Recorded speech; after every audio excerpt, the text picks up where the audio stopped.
अस्सलामुअलैकुम आदाब वर्ष महा ਤੁਹਾਡੀ ਹੋਸਟ ਨੀਰਮ ਕੌਰ ਤੇ ਟੀਵੀ 84 ਦੇ ਸਾਰੇ ਦਰਸ਼ਕਾਂ ਤੇ ਸਰੋਤਿਆਂ ਨੂੰ ਜੀ ਆਇਆਂ ਕਹਿੰਦੀ ਹਾਂ ਪ੍ਰੋਗਰਾਮ ਸੱਚੋ ਸੱਚ ਵਿੱਚ ਜਿਹੜੇ ਇਸ ਪ੍ਰੋਗਰਾਮ ਨਾਲ ਦੇਸ਼ਾਂ ਵਿਦੇਸ਼ਾਂ ਤੋਂ ਜੁੜ ਚੁੱਕੇ ਨੇ ਖਾਲਸਾਨਾ ਅਫੇਅਰ ਸੈਂਟਰ ਦੇ ਸੰਚਾਲਕ ਡਾਕਟਰ ਅਮਰਜੀਤ ਸਿੰਘ ਜੀ ਸਟੂਡੀਓ 'ਚ ਮੇਰੇ ਨਾਲ ਸ਼ਾਮਲ ਨੇ ਉਹਨਾਂ ਨਾਲ ਗੱਲਬਾਤ ਕਰਕੇ ਅੱਜ ਦੇ ਐਮਿਸ਼ ਸੁਪਰ ਉਹਨਾਂ ਤੋਂ ਉਹਨਾਂ ਦਾ ਤਬਸਰਾ ਜਾਣਦੇ ਹਾਂ ਜੀ ਰਾਜ ਸਾਹਿਬ ਵਾਹਿਗੁਰੂ ਜੀ ਕਾ ਖਾਲਸਾ ਵਾਹਿਗੁਰੂ ਜੀ ਕੀ ਫਤਿਹ। हाँ जी नीलम कौर जी ਤੁਹਾਨੂੰ ਵੀ ਤੇ ਦੁਨੀਆ ਭਰ 'ਚ ਬੈਠੇ ਸਾਡੇ ਬਹੁਤ ਹੀ ਪਿਆਰੇ ਸੋਹਣੇ ਸਿਆਣੇ ਟੀਵੀ 84 ਦੇ ਵਿਊਅਰਸ ਨੂੰ ਵੀ ਵਾਹਿਗੁਰੂ ਜੀ ਕਾ ਖਾਲਸਾ ਵਾਹਿਗੁਰੂ ਜੀ ਕੀ ਫਤਿਹ ਤੇ ਸਾਡੇ ਬਹੁਤ ਹੀ ਪਿਆਰੇ ਮੁਸਲਮਾਨ ਭੈਣਾਂ ਭਰਾਵਾਂ ਨੂੰ अस्सलाम वालेकुम ਜੀ ਰਾਜ ਸਾਹਿਬ ਜੀ ਆਇਆਂ ਨੂੰ ਪ੍ਰੋਗਰਾਮ ਸੱਚੋ ਸੱਚ ਵਿੱਚ ਬਹੁਤ ਸ਼ੁਕਰੀਆ ਜੀ ਰਾਜ ਸਾਹਿਬ ਅੱਜ 4 ਅਪ੍ਰੈਲ 4 ਮਈ 2022 21 ਵਿਸਾਖ ਨਾਨਕ ਸ਼ਾਹੀ ਸਮਤ 554 ਦਾ ਦਿਨ ਹੈ ਤੇ ਰਾਜ ਸਾਹਿਬ ਪ੍ਰੋਗਰਾਮ ਸ਼ੁਰੂ ਕਰਨ ਤੋਂ ਪਹਿਲਾਂ ਅਸੀਂ ਆਪਣੇ ਦਰਸ਼ਕਾਂ ਤੇ ਸਰੋਤਿਆਂ ਨੂੰ ਹਮੇਸ਼ਾ ਤਰ੍ਹਾਂ ਦੱਸ ਦਈਏ ਵਿਊਅਰਸ ਆ ਜੇ ਤੁਸੀਂ ਹੱਕ ਕੇ ਸੱਚ ਇਨਸਾਫ ਤੇ ਪਿਆਰਾ ਦਿੰਦਾ ਇੱਕੋ ਇੱਕ ਚੈਨਲ ਟੀਵੀ 84 ਨੂੰ ਦੇਖਣਾ ਚਾਹੁੰਦੇ ਹੋ ਤਾਂ ਤੁਸੀਂ ਦੇਖ ਸਕਦੇ ਹੋ ਸਪੈਕਟਰਮ ਕੇਬਲ ਆਰਸੀਐਨ ਕੇਬਲ ਬੈਲਫਾਗਨ ਕੈਨੇਡਾ roku ਜਾਦੂ ਬਾਕਸ ਸ਼ਾਵਾ ਫੇਸਬੁੱਕ ਟੀਵੀ 84 ਦੀ ਐਪ ਰਾਹੀਂ online streaming and IP box ਤੇ ਤੁਸੀਂ ਟੀਵੀ 84 ਨੂੰ ਦੇਖ ਸਕਦੇ ਹੋ ਵਿਊਅਰਸ ਜੇ ਤੁਸੀਂ ਟੀਵੀ 84 ਨਾਲ ਜਾਂ ਪ੍ਰੋਗਰਾਮ ਸੱਚੋ ਸੱਚ ਨਾਲ ਫੇਸਬੁੱਕ ਰਾਹੀਂ ਜੁੜੇ ਤਾਂ ਵੱਧ ਲਾਈਕ ਕਰੋ ਤੇ ਸ਼ੇਅਰ ਕਰੋ ਅਤੇ ਨਾਲ ਹੀ YouTube ਤੇ ਸਬਸਕ੍ਰਾਈਬ ਵੀ ਕਰੋ ਇਹ ਵੀ ਦੱਸ ਦਿਓ ਕਿ ਤੁਸੀਂ ਟੀਵੀ 84 ਦੀ ਐਪ ਨੂੰ ਐਂਡਰੋਇਡ ਐਂਡ ਐਪ ਸਟੋਰ ਤੇ ਡਾਊਨਲੋਡ ਕਰਕੇ ਜੋ ਟੀਵੀ 84 ਦੀ ਲਾਈਵ ਸਟ੍ਰੀਮ ਹੈ ਇਸ ਨੂੰ ਤੁਸੀਂ 24 ਆਵਰਸ ਦੇਖ ਸਕਦੇ ਹੋ ਵਿਊਅਰਸ ਪ੍ਰੋਗਰਾਮ ਦੇ ਸ਼ੁਰੂ ਦੇ ਵਿੱਚ ਗੱਲਬਾਤ ਕਰਨ ਜਾ ਰਹੇ ਹਾਂ ਸਪਾਂਸਰਸ਼ਿਪ ਦੇ ਹਵਾਲੇ ਨਾਲ ਕਿ ਅੱਜ ਦੇ ਪ੍ਰੋਗਰਾਮ ਸੱਚੋ ਸੱਚ ਨੂੰ ਸਪਾਂਸਰ ਕੀਤਾ ਗਿਆ ਹੈ ਕੈਲੀਫੋਰਨੀਆ ਤੋਂ ਸਰਦਾਰ ਕੁਲਵੰਤ ਸਿੰਘ ਖਹਿਰਾ ਜੀ ਵੱਲੋਂ ਸੋਨਾ ਸੁਨੇਹਾ ਭੇਜਿਆ ਹੈ ਕਿ ਅੱਜ ਮੀਡੀਆ ਦੇ ਜ਼ਮਾਨੇ ਵਿੱਚ ਸਟੇਟ ਵੱਲੋਂ ਆਪਣੇ ਨਾਲ ਸਹਿਮਤ ਨਾ ਹੋਣ ਵਾਲੇ ਅਦਾਰਿਆਂ ਤੇ ਸਖਤ ਪਾਬੰਦੀਆਂ ਲਾਈਆਂ ਜਾ ਰਹੀਆਂ ਨੇ ਔਰ ਕੌਮ ਨੂੰ ਇਹ ਗੱਲ ਸਪਸ਼ਟ ਹੋਣੀ ਚਾਹੀਦੀ ਹੈ ਕਿ ਸਾਡੀ ਜਿਹੜੀ ਆਵਾਜ਼ ਹੈ ਚੱਕਣ ਵਾਲੇ ਅਦਾਰਿਆਂ ਨਾਲ ਤਨੂ ਮਨੂ ਧਨੂ ਖੜਨਾ ਸਾਡਾ ਫਰਜ਼ ਹੈ ਜੇ ਅਸੀਂ ਆਵਾਜ਼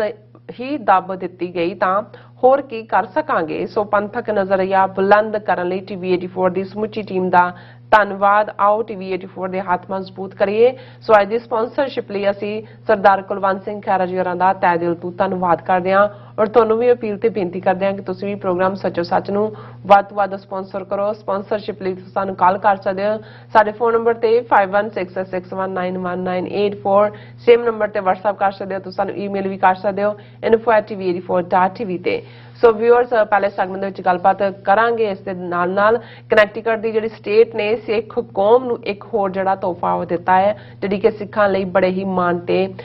ਸਤਿਕਾਰ ਵਾਲੀ ਜਿਹੜੀ ਗੱਲ ਹੈ ਕਨੈਕਟੀਕਟ ਅਸੈਂਬਲੀ ਨੇ ਸਟੇਟ ਦੀ ਪੁਲਿਸ ਫੋਰਸ ਵਿੱਚ ਸਿੱਖਾਂ ਨੂੰ ਦਸਤਾਰ ਨਾਲ ਨੌਕਰੀ ਕਰਨ ਦੀ ਜਿਹੜੀ ਇਜਾਜ਼ਤ ਦੇਣ ਦਾ ਜਿਹੜਾ ਬਿੱਲ ਹੈ ਉਹ ਪਾਸ ਕਰ ਦਿੱਤਾ ਹੈ ਔਰ ਅਸੈਂਬਲੀ ਵਿੱਚ ਜਦੋਂ ਕਿ ਬਿੱਲ ਪਾਸ ਕੀਤਾ ਜਾ ਰਿਹਾ ਸੀ ਤਾਂ ਭਾਰਤ ਦਾ ਨਿਊਯਾਰਕ ਵਿਚਲਾ ਕੌਂਸਲੇਟ ਰਾਜਧਾਨੀ ਹਾਰਟਫੋਰਡ ਵਿੱਚ ਸਿੱਖਾਂ ਦੇ ਖਿਲਾਫ ਅਵਾਤਾਵਾ ਜਿਹੜਾ ਬੋਲ ਰਿਹਾ ਸੀ ਵਿਊਅਰਸ ਸੋ ਯਾਦ ਰਹੇ ਕਨੈਕਟੀਕਟ ਅਸੈਂਬਲੀ ਨੇ 29 ਅਪ੍ਰੈਲ ਨੂੰ ਸਿੱਖ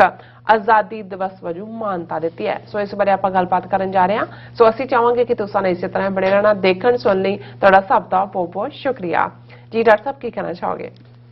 ਦੇਖੋ ਸਭ ਤੋਂ ਪਹਿਲਾਂ ਤਾਂ ਅੱਜ ਦੇ ਪ੍ਰੋਗਰਾਮ ਨੂੰ ਸਪਾਂਸਰ ਕਰਨ ਲਈ ਅਸੀਂ ਵੀਰ ਕੁਲਵੰਤ ਸਿੰਘ ਜੀ ਦਾ ਸ਼ੁਕਰੀਆ ਅਦਾ ਕਰਦੇ ਹਾਂ ਜੀ ਇਹ ਸਾਰੇ ਹੀ ਵੀਰ ਕੁਲਵੰਤ ਸਿੰਘ ਗੁਰਬਚਨ ਸਿੰਘ ਰਾਣਾ ਗੁਲਵਿੰਦਰ ਸਿੰਘ ਪਿੰਦਾ ਕੁਲਜੀਤ ਸਿੰਘ ਰਿੰਪਲ ਰਵਿੰਦਰ ਸਿੰਘ ਰਿੰਪੀ ਇਹ ਸਾਡੇ ਜਦੋਂ ਬਿਲਕੁਲ ਇਹ ਤਾਂ ਜੇ ਯੰਗ ਛੋਟੇ ਸਨ ਉਦੋਂ ਤੋਂ ਸਾਥੀ ਨੇ ਪਿਛਲੇ ਲਗਭਗ 30 ਸਾਲ ਤੋਂ ਇਹ ਸਾਡੀ ਇੱਕ ਕਲੋਜ਼ ਵੈਲ ਨਿਟ ਟੀਮ ਹੈ ਜੀ ਜਥੇਬੰਦੀਆਂ ਦੇ ਵਿੱਚ ਕਈ ਉਤਰਾਅ ਚੜ੍ਹਾਅ ਆਉਂਦੇ ਨੇ ਕਈ ਸਾਥੀ ਜਿਹੜੇ ਹੁੰਦੇ ਨੇ ਉਹੀ ਤੁਹਾਡੇ ਵਿਰੋਧ 'ਚ ਖਲੋਂਦੇ ਨੇ ਪਰ ਇਹਨਾਂ ਨੇ ਪੂਰੀ ਲਾਇਲਟੀ ਦੇ ਨਾਲ ਕਿਉਂਕਿ ਪੰਥ ਨੂੰ ਸਮਰਪਿਤ ਵੀਰ ਨੇ ਔਰ ਪੂਰੇ ਪਿੱਛੋਂ ਵੀ ਕੋਈ ਫੈਡਰੇਸ਼ਨ 'ਚ ਐਕਟਿਵ ਸੀ ਕੋਈ ਅਦਰਵਾਈਜ਼ ਪਰਿਵਾਰ ਜਿਹੜੇ ਨੇ ਉਹਨਾਂ ਦੇ ਵਿੱਚ ਕੋਈ ਨਾ ਕੋਈ ਮੈਂਬਰ ਖਾਲਿਸਤਾਨੀ ਸੰਘਰਸ਼ ਦੇ ਯੋਧਿਆਂ ਨਾਲ ਸੰਬੰਧਿਤ ਸੀ ਸੋ ਉਸ ਸਾਰੇ ਦਾ ਨਤੀਜਾ ਹੈ ਕਿ ਸਾਨੂੰ ਜਦੋਂ ਅਸੀਂ ਕੈਲੀਫੋਰਨੀਆ ਦੀ ਗੱਲ ਕਰਦੇ ਹਾਂ ਤੇ ਮਾਣ ਮਹਿਸੂਸ ਹੁੰਦਾ ਹੈ ਕਿ ਇਹਨਾਂ ਨੂੰ ਜਿਵੇਂ ਪੰਜਾਬੀ 'ਚ ਕਹਿੰਦੇ ਨੇ ਕਾਂ ਹੱਥ ਸੁਨੇਹਾ ਭੇਜਣਾ ਕਿ ਜੇ ਕਾਂ ਹੱਥ ਵੀ ਸੁਨੇਹਾ ਭੇਜ ਦਈਏ ਤੇ ਜੋ ਵੀ ਇਸ਼ੂ ਹੁੰਦਾ ਉਹ ਰਿਜ਼ੋਲਵ ਹੁੰਦਾ ਅਸੀਂ ਟੀਵੀ 84 ਔਰ ਤੁਸੀਂ ਵੀ ਨਾਲ ਸੀ ਜਦੋਂ ਅਸੀਂ 17 ਅਪ੍ਰੈਲ ਦਾ ਸਟਾਕਟਨ ਦਾ ਨਗਰ ਕੀਰਤਨ ਕਵਰ ਕੀਤਾ ਉਦੋਂ ਇਹ ਸਾਰੀ ਟੀਮ ਨੇ ਇਹ ਸਾਰਿਆਂ ਨੂੰ ਸਪਾਂਸਰ ਵੀ ਕੀਤਾ ਸਾਡੇ ਉਸ ਸਾਰੇ ਨੂੰ ਕਿਉਂਕਿ ਇੱਕ ਵੱਡੇ ਖਰਚੇ ਵਾਲਾ ਪ੍ਰੋਜੈਕਟ ਹੁੰਦਾ ਔਰ ਹੁਣ ਵੀ ਜਿਹੜਾ ਇੱਕ ਫਰੀडम ਮਾਰਚ ਬੇਸ਼ੱਕ ਗੁਰੂ ਅਰਜਨ ਸਾਹਿਬ ਦੀ ਸ਼ਹਾਦਤ ਨੂੰ ਸਮਰਪਿਤ ਨਗਰ ਕੀਰਤਨ ਦੇ ਤੌਰ ਤੇ ਇਸ ਦੀ ਸ਼ੁਰੂਆਤ ਹੋਈ ਸੀ ਸੈਨ ਫਰਾਂਸਿਸਕੋ ਪਰ 4 ਜੂਨ ਨੂੰ ਸਮੁੱਚੇ ਬੇ ਏਰੀਏ ਤੋਂ ਲੈ ਕੇ ਸਾਊਥ ਕੈਲੀਫੋਰਨੀਆ ਤੱਕ ਦੇ ਗੁਰਦੁਆਰੇ ਸਾਂਝੇ ਤੌਰ ਦੇ ਉੱਤੇ ਇੱਕ ਵੱਡਾ ਮਾਰਚ ਸੈਨ ਫਰਾਂਸਿਸਕੋ ਜਿਹੜੀ ਕਮਰਸ਼ੀਅਲ ਕੈਪੀਟਲ ਹੈ ਕੈਲੀਫੋਰਨੀਆ ਦੀ ਉਸ ਨੂੰ ਆਰਗੇਨਾਈਜ਼ ਕਰਦੇ ਨੇ ਜੀ ਔਰ ਉਹ 4 ਜੂਨ ਦਾ ਦਿਨ ਉਹਨਾਂ ਨੇ ਰੱਖਿਆ ਅਸੀਂ ਉਸ ਦੇ ਵਿੱਚ ਵੀ ਪਾਰਟਿਸਿਪੇਟ ਕਰਾਂਗੇ ਔਰ ਮੈਂ ਸਮਝਦਾ ਵੀ ਵੀਰ ਕੁਲਵੰਤ ਸਿੰਘ ਔਰ ਇਹ ਸਾਰੀ ਟੀਮ ਬਹੁਤ ਚੰਗੀ ਤਰ੍ਹਾਂ ਦੁਸ਼ਮਣ ਨੂੰ ਸਮਝਦੇ ਨੇ ਜਦੋਂ ਅਸੀਂ 30-35 ਸਾਲ ਦੇ ਸਫ਼ਰ ਦੀ ਗੱਲ ਕਰਦੇ ਹਾਂ ਤੇ ਫਿਰ ਦੁਸ਼ਮਣ ਦੇ ਹੱਥ ਕੰਡਿਆਂ ਨੂੰ ਇਹਨਾਂ ਤੋਂ ਬਿਹਤਰ ਕੋਈ ਨਹੀਂ ਸਮਝਦਾ ਕੋਈ ਨਹੀਂ ਜਾਣਦਾ ਬਿਲਕੁਲ ਇਸ ਲਈ ਟੀਵੀ 84 ਦੀ ਅਹਿਮੀਅਤ ਨੂੰ ਵੀ ਇਹ ਵੀਰ ਸਮਝਦੇ ਨੇ ਕਿ ਕਿਵੇਂ ਜੇ ਪ੍ਰਿੰਟ ਮੀਡੀਆ ਸੀ ਤੇ ਚੜ੍ਹਦੀ ਕਲਾ ਇੰਟਰਨੈਸ਼ਨਲ ਨੇ ਆਪਣਾ ਇੱਕ ਪੂਰਾ ਰੋਲ ਅਦਾ ਕੀਤਾ ਉਸ ਪੀਰੀਅਡ 'ਚ ਭਾਵੇਂ 7-8 ਅਖਬਾਰਾਂ pro India Indo Canadian Times ਤੋਂ ਲੈ ਕੇ ਔਰ ਹੋਰ ਵੀ ਖੜੀਆਂ ਕੀਤੀਆਂ ਗਈਆਂ ਫਿਰ ਮੁਫਤ ਦੀਆਂ ਅਖਬਾਰਾਂ ਦਾ ਵਕਤ ਆਇਆ ਲੇਕਿਨ ਜਿਹੜਾ ਚੜ੍ਹਦੀ ਕਲਾ ਦਾ ਇੱਕ ਆਪਣਾ ਰੋਲ ਰਿਹਾ ਕੋਵਿਡ ਤੋਂ ਬਾਅਦ ਉਹ ਹੁਣ ਆਨਲਾਈਨ ਹੀ ਹੈ ਅਦਰਵਾਈਜ਼ ਪ੍ਰਿੰਟ ਐਡੀਸ਼ਨ ਨਹੀਂ ਅੱਛਾ ਤੇ ਵੈਸੇ ਵੀ ਹੁਣ ਇਲੈਕਟ੍ਰੋਨਿਕਸ ਮੀਡੀਆ ਦਾ ਜ਼ਮਾਨਾ ਹੈ ਔਰ ਜ਼ਾਹਰ ਹੈ ਸੋਸ਼ਲ ਮੀਡੀਆ ਦੇ ਨਾਲ ਵੀ ਹਰ ਜਿਹੜਾ ਚੈਨਲ ਹੈ ਉਹੀ ਕਾਮਯਾਬ ਹੈ ਜਿਹੜਾ ਸੋਸ਼ਲ ਮੀਡੀਆ ਤੇ ਵੀ YouTube Facebook ਤੇ ਵੀ ਨਾਲ ਚੱਲਦਾ ਅੱਛਾ ਸਾਡੇ ਤੇ ਬਹੁਤ ਸਾਰੀਆਂ ਰੈਸਟ੍ਰਿਕਸ਼ਨਸ ਨੇ ਇਸ ਲਈ ਜਿਹੜੀਆਂ ਨੇ ਸਾਡੀਆਂ ਵੀਡੀਓਜ਼ ਜਾਂ ਪ੍ਰੈਜੈਂਟੇਸ਼ਨਸ ਕਿਤੇ ਨਾ ਕਿਤੇ ਕਰਟੇਲ ਹੁੰਦੀਆਂ ਨੇ ਪਰ ਫਿਰ ਵੀ ਸਾਡੀ ਪਹੁੰਚ ਗਲੋਬਲ ਹੈ ਔਰ ਗਲੋਬਲ ਸਾਡੀ ਵਿਊਅਰਸ਼ਿਪ ਹੈ ਔਰ ਅਸੀਂ ਵੀਰ ਕੁਲਵੰਤ ਸਿੰਘ ਔਰ ਆਪਣੀ ਸਮੁੱਚੀ ਇਸ ਟੀਮ ਦਾ ਸ਼ੁਕਰੀਆ ਅਦਾ ਕਰਦੇ ਹਾਂ ਜਿਹੜੇ ਪੂਰੀ ਵਫਾਦਾਰੀ ਦੇ ਨਾਲ ਔਰ ਪੂਰੇ ਆਪਣੇ ਪਰਿਵਾਰਕ ਰੁਝੇਵਿਆਂ ਦੇ ਬਾਵਜੂਦ ਪਰਿਵਾਰਕ ਜਦੋਂ ਬੱਚੇ ਗਰੋ ਹੋ ਰਹੇ ਹੁੰਦੇ ਨੇ ਬਹੁਤ ਸਾਰੀਆਂ ਜਿਹੜੀਆਂ ਨੇ ਉਹ ਕੰਪਲਸ਼ਨਸ ਵੀ ਹੁੰਦੀਆਂ ਨੇ ਲੇਕਿਨ ਜਦੋਂ ਅਸੀਂ ਅਰਾਊਂਡ ਹੁੰਦੇ ਆ ਫਿਰ ਇਹ ਸਾਰਿਆਂ ਨੂੰ ਲੱਗ ਰਿਹਾ ਹੁੰਦਾ ਹੈ ਕਿ ਭਾਈ ਹੁਣ ਇਹ ਵਕਤ ਪੰਥ ਨੂੰ ਸਮਰਪਿਤ ਹੈ ਅਸੀਂ ਉਹਨਾਂ ਦਾ ਸ਼ੁਕਰੀਆ ਅਦਾ ਕਰਦੇ ਹਾਂ ਵੈਸੇ ਜਦੋਂ ਅਸੀਂ ਪੰਜਾਬੀ ਵਿਜ਼ਡਮ ਦੀ ਗੱਲ ਕਰਦੇ ਹਾਂ ਤੇ ਕਈ ਲਫ਼ਜ਼ ਜਿਵੇਂ ਅਸੀਂ ਤਾਂ ਬੇਸ਼ੱਕ ਮਿਰਗੀ ਦੇ ਦੌਰੇ ਦੀ ਗੱਲ ਕੀਤੀ ਸੀ ਜਦੋਂ ਕਿ ਕਨੈਟੀਕਟ ਸਟੇਟ ਅਸੈਂਬਲੀ ਨੇ 29 ਅਪ੍ਰੈਲ ਨੂੰ ਖਾਲਿਸਤਾਨ ਡੇ ਵਜੋਂ ਸਿੱਖ ਇੰਡੀਪੈਂਡੈਂਸ ਡੇ ਵਜੋਂ ਜਿਹੜਾ ਉਹ ਮਾਨਤਾ ਦਿੱਤੀ ਔਰ ਉਸ ਦੀਆਂ ਫਿਰ ਮੀਡੀਆ 'ਚ ਜਿਵੇਂ ਇੱਕ ਸਿੱਖ ਪਰਸਪੈਕਟਿਵ ਪਬਲੀਕੇਸ਼ਨ ਹੈ ਉਹਨਾਂ ਨੇ ਇੰਡੀਅਨ ਔਰ ਇੰਡੀਆਜ਼ ਆਊਟ ਕਰਾਈ ਇਹ ਲਫ਼ਜ਼ ਕਿਹਾ ਵੀ ਚੀਖ ਜਿਹਾੜਾ ਪਾਣਾ ਹੋ ਹੱਲਾ ਜਿਹੜਾ ਕਿ ਭਾਈ ਮਰ ਗਏ ਫਿਰ ਅਸੀਂ ਦੇਖਿਆ ਕਿ ਵੀ ਕਿਵੇਂ ਉਹਨਾਂ ਦਾ ਜਿਹੜਾ ਇੱਕ ਗੰਭੀਰ ਕਿਸਮ ਦਾ ਮੀਡੀਆ ਇੱਥੇ ਜਿਹੜਾ ਆਪਣੀ ਸੌਫਟ ਪਾਵਰ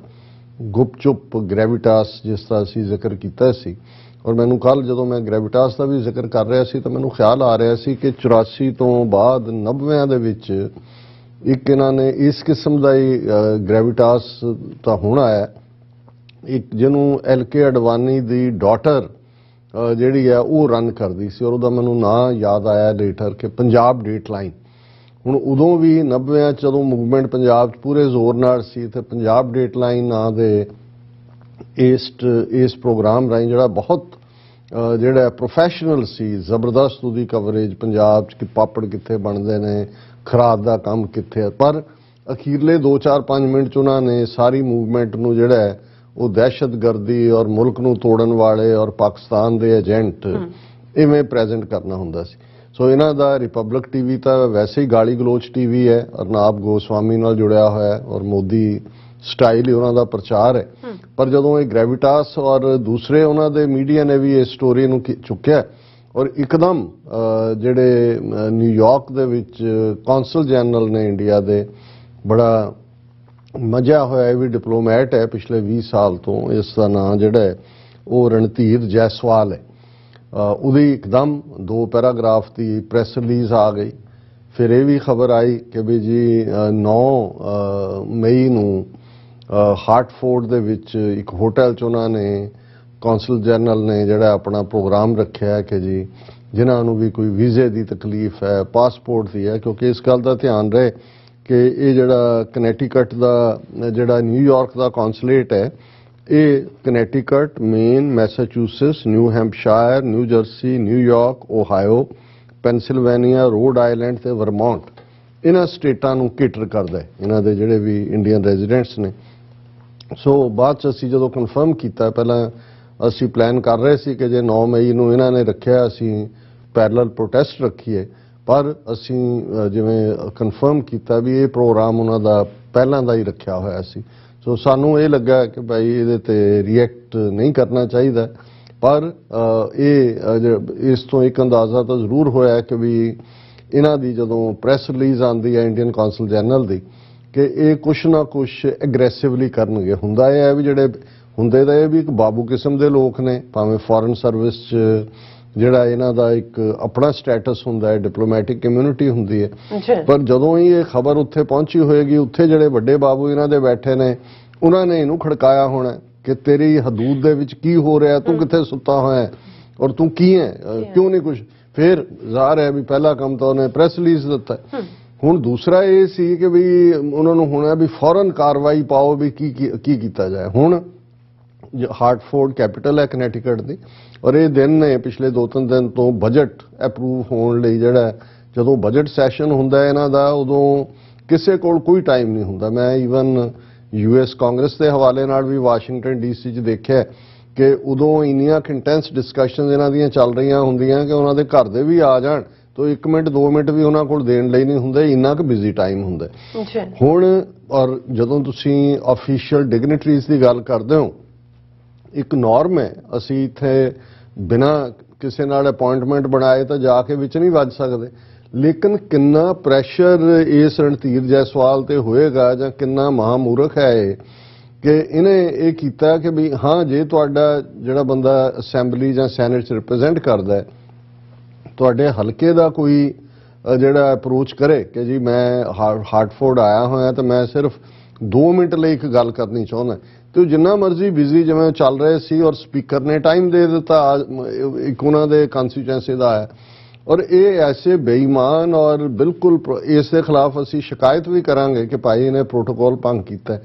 ਇਹਨੇ ਹੀ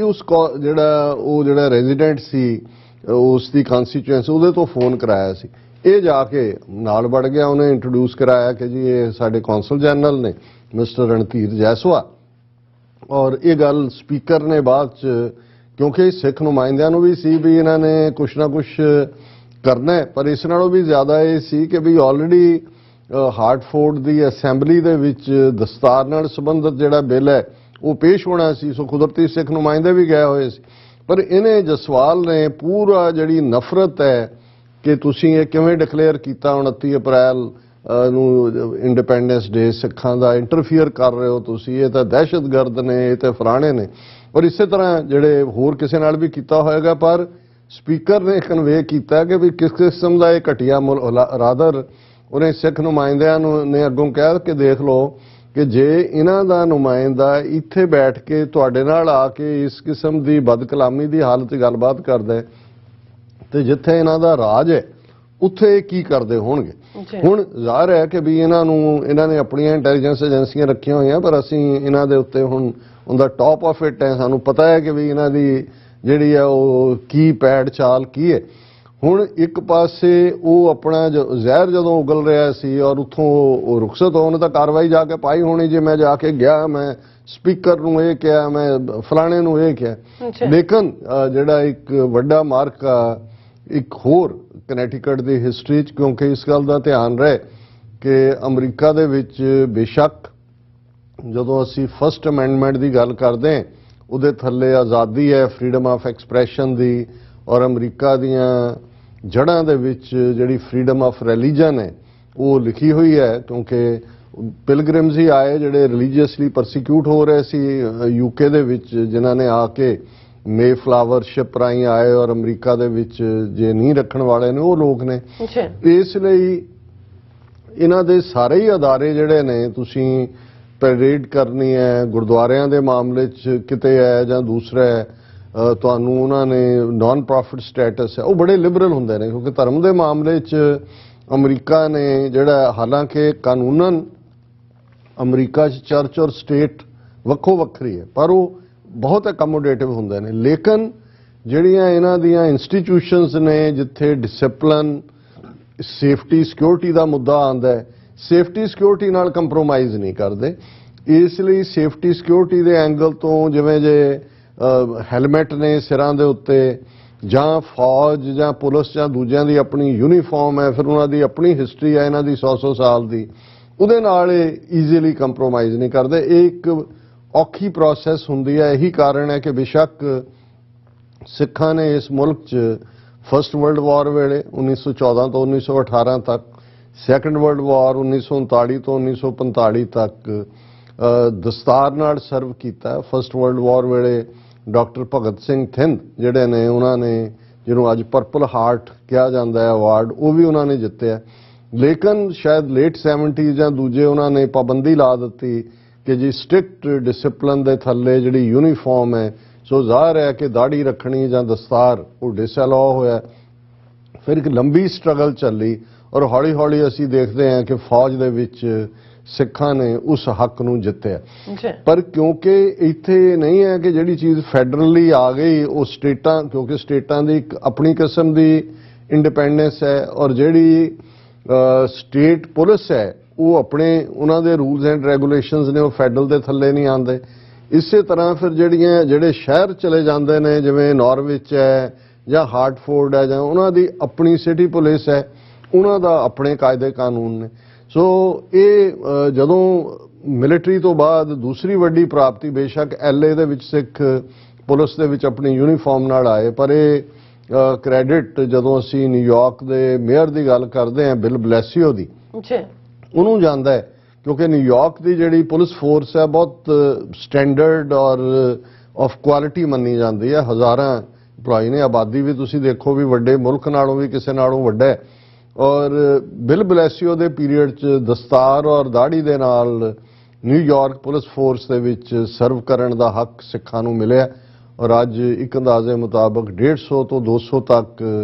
ਜਿਹੜੇ ਸਿੱਖ ਨੇ ਉਹ ਨਿਊਯਾਰਕ ਪੁਲਿਸ ਦੇ ਵਿੱਚ ਸਰਵ ਕਰਦੇ ਨੇ ਆਪਣੀ ਦਸਤਾਰ ਦੇ ਨਾਲ। ਔਰ ਉਹਦਾ ਇਹ ਵੀ ਹੋਇਆ ਕਿਉਂਕਿ ਨਿਊਯਾਰਕ ਵੀ ਇੱਕ ਕਿਸਮ ਦਾ ਸਟੈਂਡਰਡ ਹੈ, ਹਾਲਾਂ ਲੜਾਈ ਕੱਲੀ ਸਟੇਟ 'ਚ ਹੀ ਲੜਨੀ ਪੈਂਦੀ ਹੈ।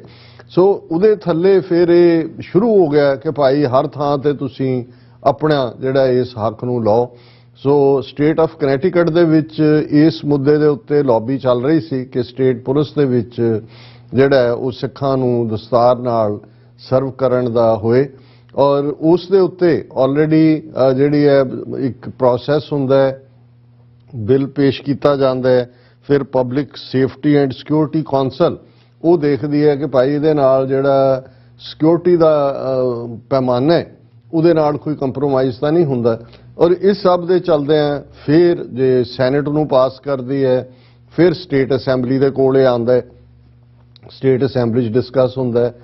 ਫਿਰ ਉਹਨੂੰ ਜਿਹੜਾ ਫਾਈਨਲੀ ਗਵਰਨਰ ਦੇ ਕੋਲ ਜਾਂਦਾ ਹੈ। ਕਿਉਂਕਿ ਜੇ ਅਸੈਂਬਲੀ ਔਰ ਸੈਨੇਟ ਪਾਸ ਵੀ ਕਰਦੇ, ਗਵਰਨਰ ਕੋਲ ਵੀਟੋ ਹੁੰਦੀ ਹੈ, ਉਹਦੇ ਕੋਲ ਰਾਈਟ ਹੁੰਦਾ ਹੈ ਕਿ ਉਹਨੂੰ ਅਨਡੂ ਕਰ ਸਕਦਾ ਹੈ। ਸੋ ਇਹ ਅਸੀਂ ਕੈਲੀਫੋਰਨੀਆ ਦੇ ਮਾਮਲੇ 'ਚ ਦੇਖਿਆ ਜਿੱਥੇ ਕਿਰਪਾਨ ਪਹਿਨਣ ਦਾ ਹੱਕ ਅਸੈਂਬਲੀ ਔਰ ਸੈਨੇਟ ਨੇ ਦਿੱਤਾ ਹੈ, ਪੰਜਵਾਂ ਕਕਾਰ, ਲੇਕਿਨ ਗਵਰਨਰ ਨੇ ਉਹਨੂੰ ਵੀਟੋ ਕਰਤਾ ਸੀ। ਕਾਫੀ ਪੁਰਾਣੀ ਗੱਲ ਹੈ।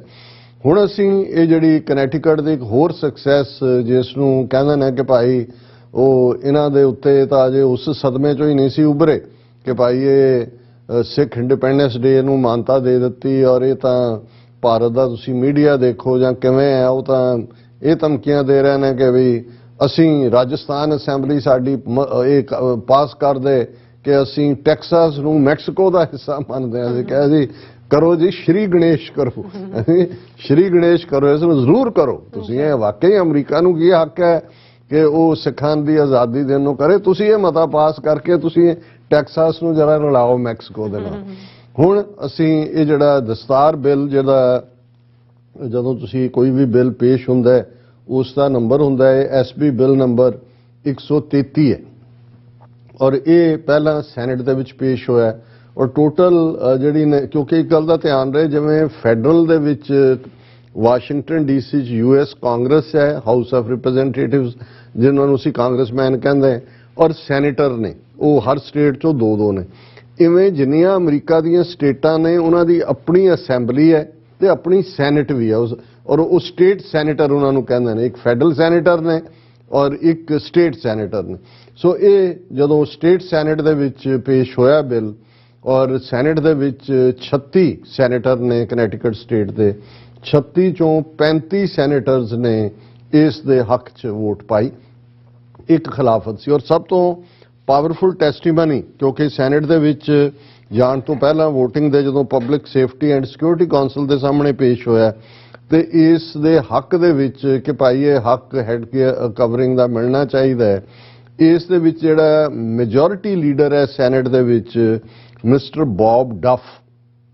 ਉਹਨੇ ਟੈਸਟੀਫਾਈ ਕੀਤਾ। ਉਹਨਾਂ ਦੀ ਲੰਬੀ ਚੌੜੀ ਟੈਸਟੀਮਨੀ ਹੈ, ਪਰ ਮੈਂ ਜਿਹੜੀ ਗੱਲ ਉਹਨਾਂ ਨੇ ਕਹੀ ਆਪਣੀ ਟੈਸਟੀਮਨੀ ਦੇ ਵਿੱਚ ਕਿ ਵੀ the Sikh religion requires adherence to keep their head covered. This bill allows Sikhs to wear the turban as part of their uniform ਕਿ ਭਾਈ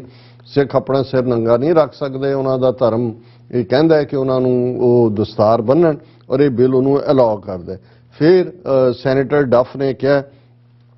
many police departments in the United States and the United States military already have policies in place to allow Sikhs to wear a turban as a part of their uniform ਕਿ ਬਹੁਤ ਸਾਰੀਆਂ ਸਟੇਟਾਂ ਨੇ ਪਹਿਲਾਂ ਹੀ allow ਕੀਤਾ ਹੈ। In 2020, the United States Military Academy at West Point saw its first Sikh graduate. फौज ਦਾ ਵੀ ਉਹਨਾਂ ਨੇ ਹਵਾਲਾ ਦਿੱਤਾ ਕਿ ਭਾਈ ਪਹਿਲਾ ਸਿੱਖ ਗ੍ਰੈਜੂਏਟ 2020 ਚ ਆਇਆ। Connecticut is home to a thriving Sikh community and they believe in service to their fellow citizens ਕਿ ਇੱਥੇ ਸਿੱਖ ਕਮਿਊਨਿਟੀ ਤੇਜ਼ੀ ਨਾਲ ਵੱਧ ਰਹੀ ਹੈ ਔਰ ਉਹ ਆਪਣੇ ਮਜ਼ਹਬ ਦਾ ਹਿੱਸਾ ਸਮਝਦੇ ਨੇ ਕਿ ਆਪਣੇ ਸ਼ਹਿਰੀਆਂ ਦੀ ਜਿਹੜੀ ਹੈ ਉਹ ਸੇਵਾ ਕਰਨਾ, ਉਹਨਾਂ ਦੀ ਹਿਫਾਜ਼ਤ ਕਰਨਾ। They should be allowed to serve their state, their cities and their towns and not have to break their religious practice to do so ਕਿ ਉਹਨਾਂ ਨੂੰ ਮੌਕਾ ਦਿੱਤਾ ਜਾਏ ਕਿ ਉਹ ਆਪਣੀ ਸਟੇਟ, ਆਪਣੇ ਸ਼ਹਿਰ, ਆਪਣੇ ਮੁਲਕ ਨੂੰ ਸਰਵ ਕਰਨ। ਉਹਨਾਂ ਨੂੰ ਇਸ ਲਈ ਮਜਬੂਰ ਨਾ ਕੀਤਾ ਜਾਏ ਕਿ ਉਹ ਆਪਣੇ ਧਰਮ ਦੀਆਂ ਪਾਬੰਦੀਆਂ ਛੱਡਣ। ਫਿਰ ਉਹਨੇ ਕਿਹਾ I thank the committee for your time, ਔਰ ਜਿਵੇਂ ਇੱਕ ਰਿਚੁਅਲ ਹੁੰਦਾ ਥੈਂਕ ਯੂ ਕਰਨ ਦਾ। ਔਰ ਇਸ ਮੌਕੇ ਦੇ ਉੱਤੇ ਜਿਹੜੀਆਂ 2-3 ਟੈਸਟੀਮਨੀਜ਼ ਹੋਈਆਂ ਉਹਨਾਂ 'ਚ ਸਰ ਸੁਰਨਜੀਤ ਸਿੰਘ ਖਾਲਸਾ ਜਿਹੜੇ ਇਸ ਵੇਲੇ ਕੌਂਸਲਮੈਨ ਵੀ ਨੇ ਨਾਰਵਿਚ ਸਿਟੀ ਦੇ, ਉਹਨਾਂ ਦੀ ਟੈਸਟੀਮਨੀ ਉਹਦੇ 'ਚ ਉਹਨਾਂ ਨੇ ਪੂਰੀ ਡੀਟੇਲ ਦੇ ਵਿੱਚ ਕਿ ਕਿਵੇਂ ਸਿੱਖ ਧਰਮ ਦੁਨੀਆ ਦਾ 5ਵਾਂ ਵੱਡਾ ਧਰਮ ਹੈ, ਕਿਵੇਂ ਉਹਨਾਂ ਨੇ ਕੰਟਰੀਬਿਊਟ ਕੀਤਾ। ਈਵਨ ਕਨੈਟੀਕਟ ਸਟੇਟ ਦੇ ਵਿੱਚ ਪਿਛਲੇ 50 ਸਾਲ ਤੋਂ ਸਿੱਖ ਇੱਥੇ ਰਹਿ ਰਹੇ ਨੇ, 5 ਗੁਰਦੁਆਰੇ ਨੇ ਕਨੈਟੀਕਟ ਸਟੇਟ ਦੇ ਵਿੱਚ। ਫਿਰ ਉਹਨਾਂ ਨੇ ਕਿਹਾ ਵੀ ਟਰਬਨ ਜਿਹਨੂੰ ਅਸੀਂ ਦਸਤਾਰ ਕਹਿੰਦੇ ਹਾਂ, this is an integral part of the Sikh faith that signifies a commitment to uphold dignity, freedom, social justice and equality for all ਕਿ ਸਾਡੀ ਪੱਗ ਜਿਹੜੀ ਹੈ ਇਹ ਇਹਨਾਂ 4 ਚੀਜ਼ਾਂ ਨੂੰ, ਡਿਗਨਿਟੀ ਨੂੰ, ਸਵੈਮਾਨ ਨੂੰ,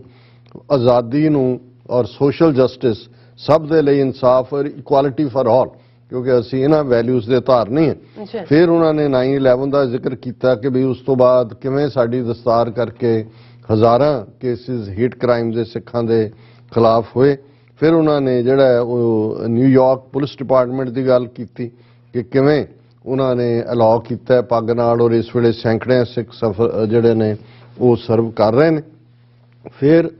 ਇਸ ਟੈਸਟੀਮਨੀ ਦੇ ਵਿੱਚ ਵੀ ਕਿਉਂਕਿ ਇਹ ਇੱਕ ਆਰਟੀਕੂਲੇਸ਼ਨ ਦਾ ਆਰਟ ਹੈ ਵੀਰ ਸੁਰਨਜੀਤ ਸਿੰਘ ਹੋਰਾਂ ਕੋਲ ਕਿ ਟੈਸਟੀਮਨੀ ਤਾਂ ਦਸਤਾਰ ਤੇ ਹੋ ਰਹੀ ਸੀ, ਪਰ ਨਾਲ ਦੀ ਨਾਲ ਉਹਨਾਂ ਨੇ ਇਹ ਕਿਹਾ again I am very proud to call Connecticut my home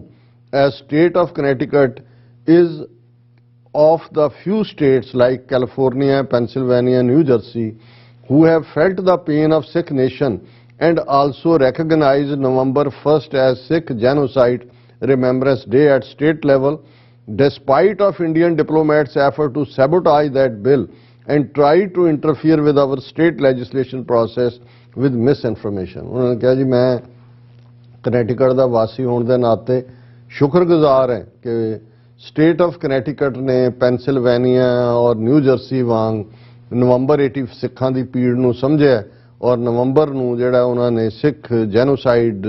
remembrance ਡੇ ਦੇ ਤੌਰ ਤੇ 1 ਨਵੰਬਰ ਨੂੰ ਰੈਕਗਨਾਈਜ਼ ਕੀਤਾ। ਔਰ ਨਾਲ ਦੀ ਨਾਲ ਉਹਨਾਂ ਨੇ ਕਿਹਾ ਕਿ ਭਾਈ ਅਸੀਂ ਜਿਹੜਾ ਉਹਨਾਂ ਨੇ ਵਰਲਡ ਸਿੱਖ ਪਾਰਲੀਮੈਂਟ ਔਰ ਦੂਸਰੇ ਦਾ ਵੀ ਜ਼ਿਕਰ ਕੀਤਾ। ਸੋ ਉਹਨਾਂ ਦੀ ਇੱਕ ਟੈਸਟੀਮਨੀ ਵੀ ਸੀ ਪਬਲਿਕ ਸੇਫਟੀ। ਇੱਕ ਟੈਸਟੀਮਨੀ ਜਿਹੜੀ ਕਿ ਮਹਿੰਦਰ ਸਿੰਘ ਕਲਸੀ,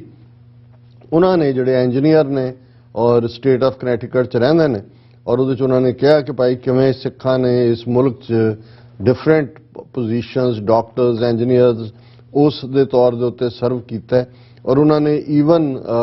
ਕਨੈਟੀਕਟ ਦੀ ਇੱਕ ਸਿਟੀ ਦਾ ਹਵਾਲਾ ਦਿੱਤਾ ਟੰਬਲ। ਜਿਵੇਂ ਮੈਂ ਕਿਹਾ ਕਿ ਇੱਥੇ ਜਿਹੜੀ ਸਿਟੀ ਪੁਲਿਸ ਹੈ ਉਹਦੇ ਆਪਣੇ ਰੂਲ ਰੈਗੂਲੇਸ਼ਨ ਹੁੰਦੇ ਨੇ। ਉਹਨਾਂ ਨੇ ਕਿਹਾ ਵੀ ਟਰੰਬਲ ਸ਼ਹਿਰ ਨੇ has taken the lead to recruit a Sikh gentleman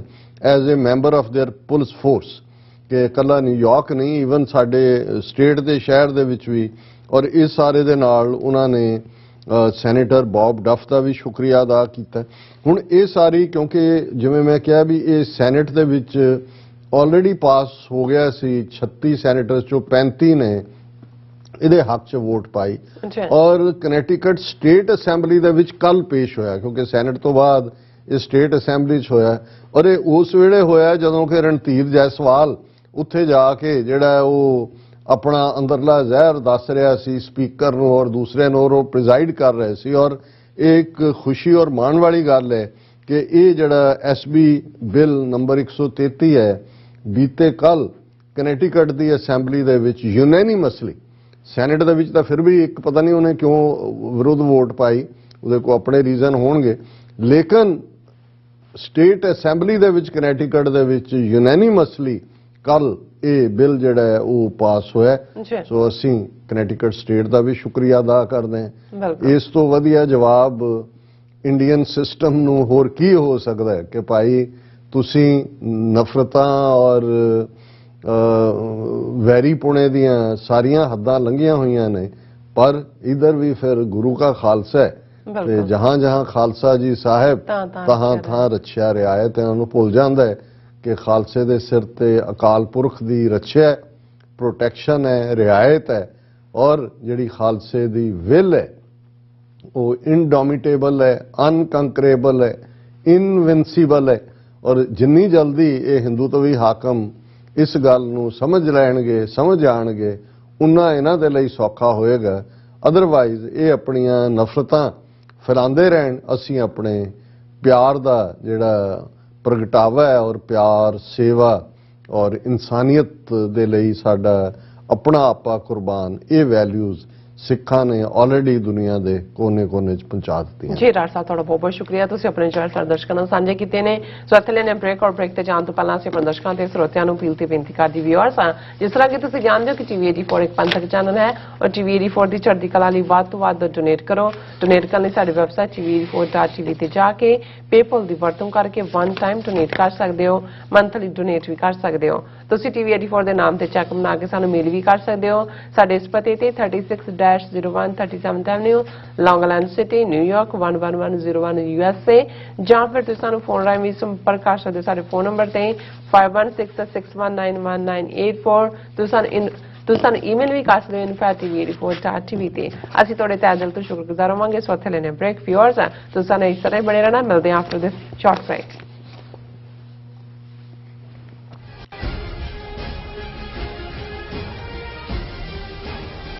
UK ਅਤੇ ਜਨੇਵਾ ਤੋਂ ਬਾਅਦ ਖਾਲਿਸਤਾਨ ਰੈਫਰੈਂਡਮ ਦੀਆਂ ਵੋਟਾਂ ਦਾ ਅਗਲਾ ਪੜਾਅ ਇਟਲੀ।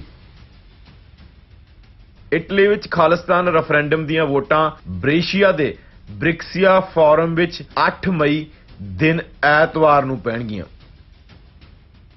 ਹੋਰ ਜਾਣਕਾਰੀ ਲਈ ਸੰਪਰਕ ਕਰੋ +39 345 500 9516 ਜਾਂ +39 327 583 0424। ਦੀਪ ਸਿੱਧੂ ਦੀ ਨਿੱਘੀ ਯਾਦ ਵਿੱਚ ਸ਼੍ਰੋਮਣੀ ਅਕਾਲੀ ਦਲ ਅੰਮ੍ਰਿਤਸਰ ਅਮਰੀਕਾ ਵੱਲੋਂ ਵਿਸ਼ੇਸ਼ ਪੰਥਕ conference royal Indian palace New York ਵਿਖੇ 8 ਮਈ 2022 ਦਿਨ ਐਤਵਾਰ ਨੂੰ ਕਰਵਾਈ ਜਾ ਰਹੀ ਹੈ। ਇਸ ਕਾਨਫਰੰਸ ਵਿੱਚ ਸਰਦਾਰ ਕੁਸ਼ਲਪਾਲ ਸਿੰਘ ਮਾਨ ਖਾਸ ਤੌਰ ਤੇ ਹਾਜ਼ਰੀ ਭਰਨਗੇ ਤੇ ਸਰਦਾਰ ਇਮਾਨ ਸਿੰਘ ਮਾਨ ਵੀਡੀਓ ਕਾਲ ਰਾਹੀਂ ਹਾਜ਼ਰੀ ਲਗਵਾਉਣਗੇ। ਆਓ ਕੌਮੀ ਹੋਂਦ ਦੀ ਲੜਾਈ ਨੂੰ ਹੋਰ ਮਜ਼ਬੂਤ ਕਰੀਏ। ਇਸ ਕਾਨਫਰੰਸ ਵਿੱਚ ਆਪ ਸਭ ਨੂੰ ਸ਼ਮੂਲੀਅਤ ਕਰਨ ਦੀ ਬੇਨਤੀ ਕੀਤੀ ਜਾਂਦੀ ਹੈ। ਇਸ ਪ੍ਰੋਗਰਾਮ ਦਾ ਲਾਈਵ ਪ੍ਰਸਾਰਣ ਤੁਸੀਂ ਟੀਵੀ 84 ਤੇ ਦੁਪਹਿਰ 12:30 ਵਜੇ ਤੋਂ ਦੇਖ ਸਕਦੇ ਹੋ। ਵਧੇਰੇ ਜਾਣਕਾਰੀ ਲਈ ਤੁਸੀਂ ਹੇਠ ਦਿੱਤੇ ਨੰਬਰਾਂ ਤੇ ਸੰਪਰਕ ਕਰ ਸਕਦੇ ਹੋ।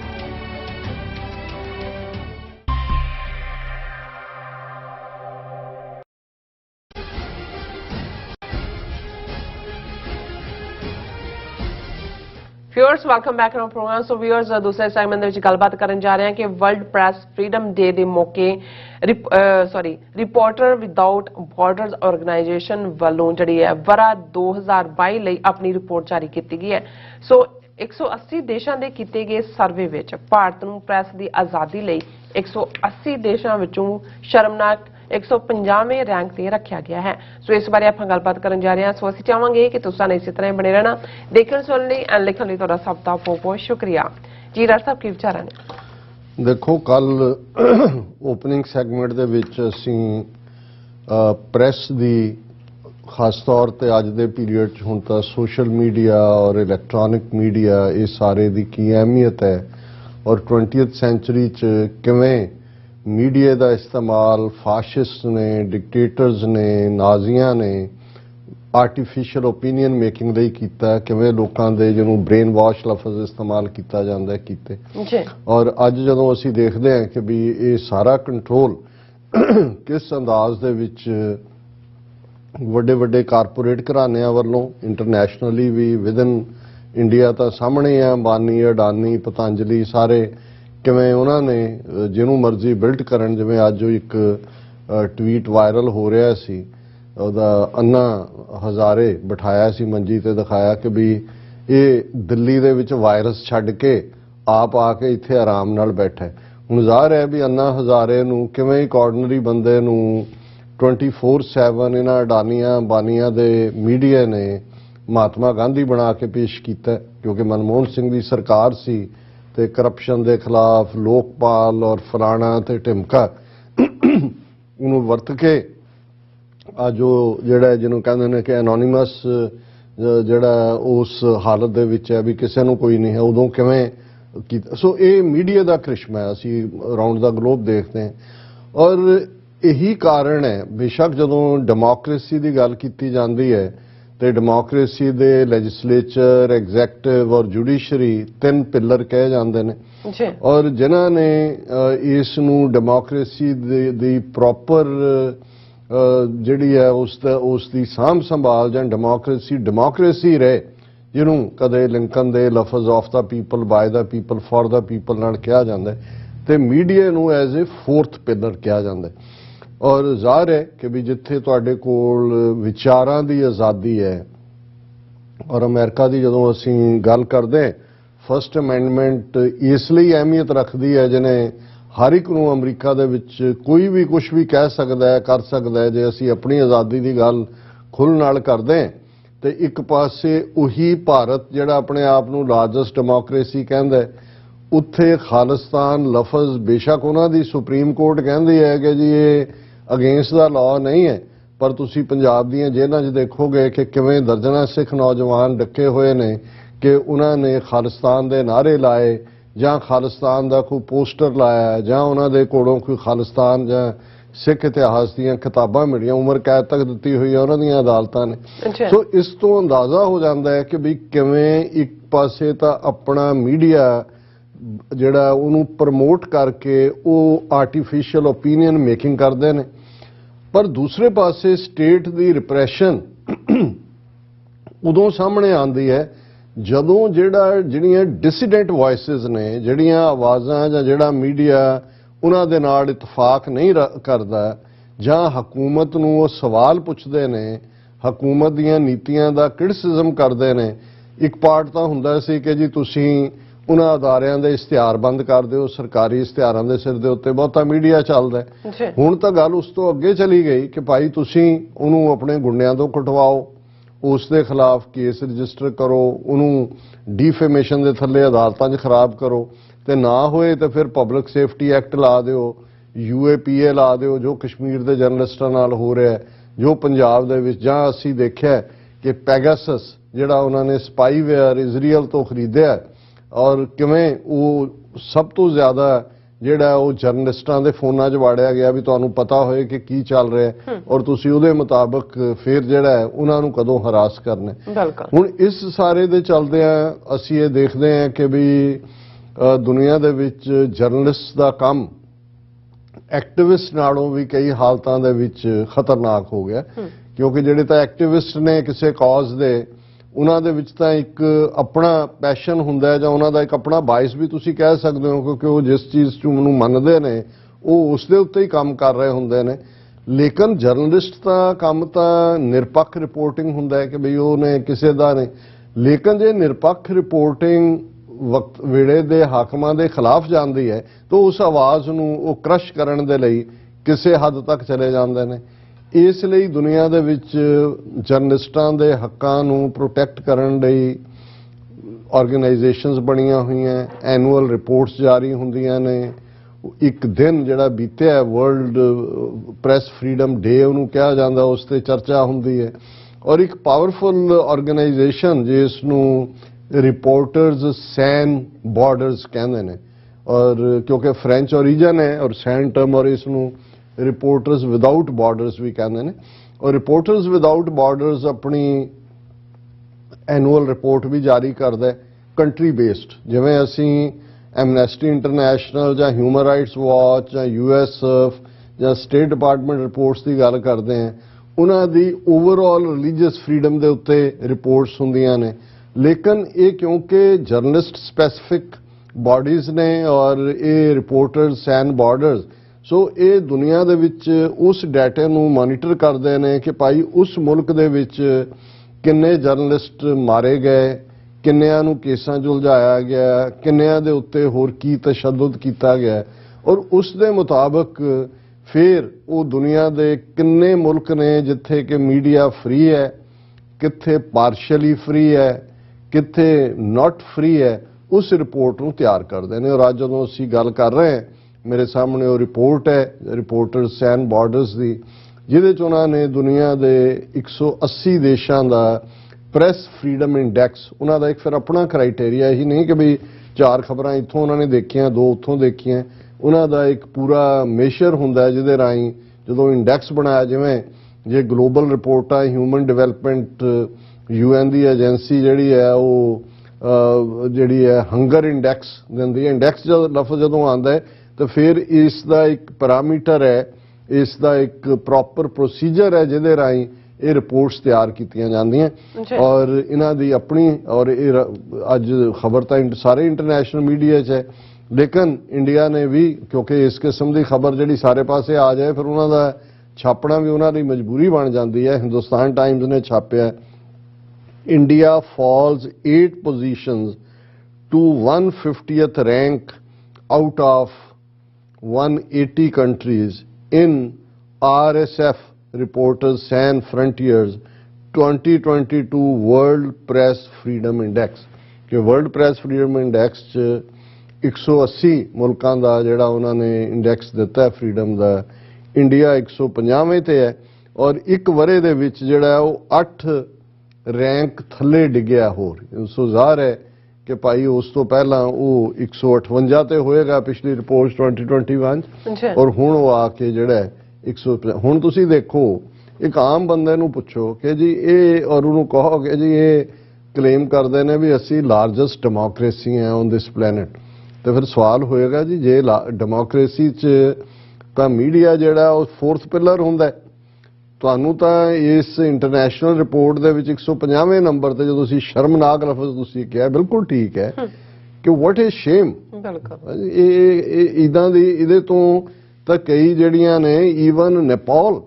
ਉਹ ਪਿਛਲੇ 1 ਸਾਲ ਦੇ ਵਿੱਚ 30 ਮਾਰਕ ਉੱਪਰ ਗਿਆ। ਹਾਲਾਂਕਿ ਨੇਪਾਲ ਦੇ ਵਿੱਚ ਸਿਵਲ ਵਾਰ ਹੋਈ ਹੈ, ਕਮਿਊਨਿਸਟਾਂ ਨੇ ਉੱਥੇ ਹਕੂਮਤ ਲਈ ਦੂਜਾ ਲਿਆ, ਔਰ ਇਸ ਸਾਰੇ ਦੇ ਚੱਲਦੇ ਉਹਨਾਂ ਨੇ ਇਹ ਕਿਹਾ। ਫਿਰ ਉਹਨਾਂ ਨੇ ਜਿਹੜੇ 10 ਬੈਸਟ ਮੁਲਕ ਨੇ ਜਿਨ੍ਹਾਂ ਦੇ ਟੌਪ ਫਰੀडम ਹੈ, ਉਹਨਾਂ 'ਚ ਉਹੀ ਜਿੱਥੇ ਅੱਜ ਕੱਲ੍ਹ ਮੋਦੀ ਜਾ ਕੇ ਹੱਥ ਮਿਲਾ ਰਿਹਾ ਔਰ ਦੱਸ ਰਿਹਾ ਕਿ ਇੱਕ ਪਾਸੇ ਮੈਂ ਕਿਹਾ ਵੀ ਆਹ ਦੇਖ ਲਓ ਡੈਮੋਕ੍ਰੇਸੀ ਨੂੰ ਰਿਪਰੈਜ਼ੈਂਟ ਕਰਨ ਵਾਲਾ, ਔਰ ਉਹ ਮੁਲਕ ਜਿਹੜੇ ਨਾਰਥ ਐਟਲਾਂਟਿਕ ਮੁਲਕ ਨੇ ਉਹਨਾਂ ਦੇ ਵਿੱਚ ਸਭ ਤੋਂ ਟੌਪ ਤੇ ਜਿਹੜੀ ਕੰਪਲੀਟ ਨੰਬਰ 1 ਦਰਜਾ ਉਹ ਨਾਰਵੇ,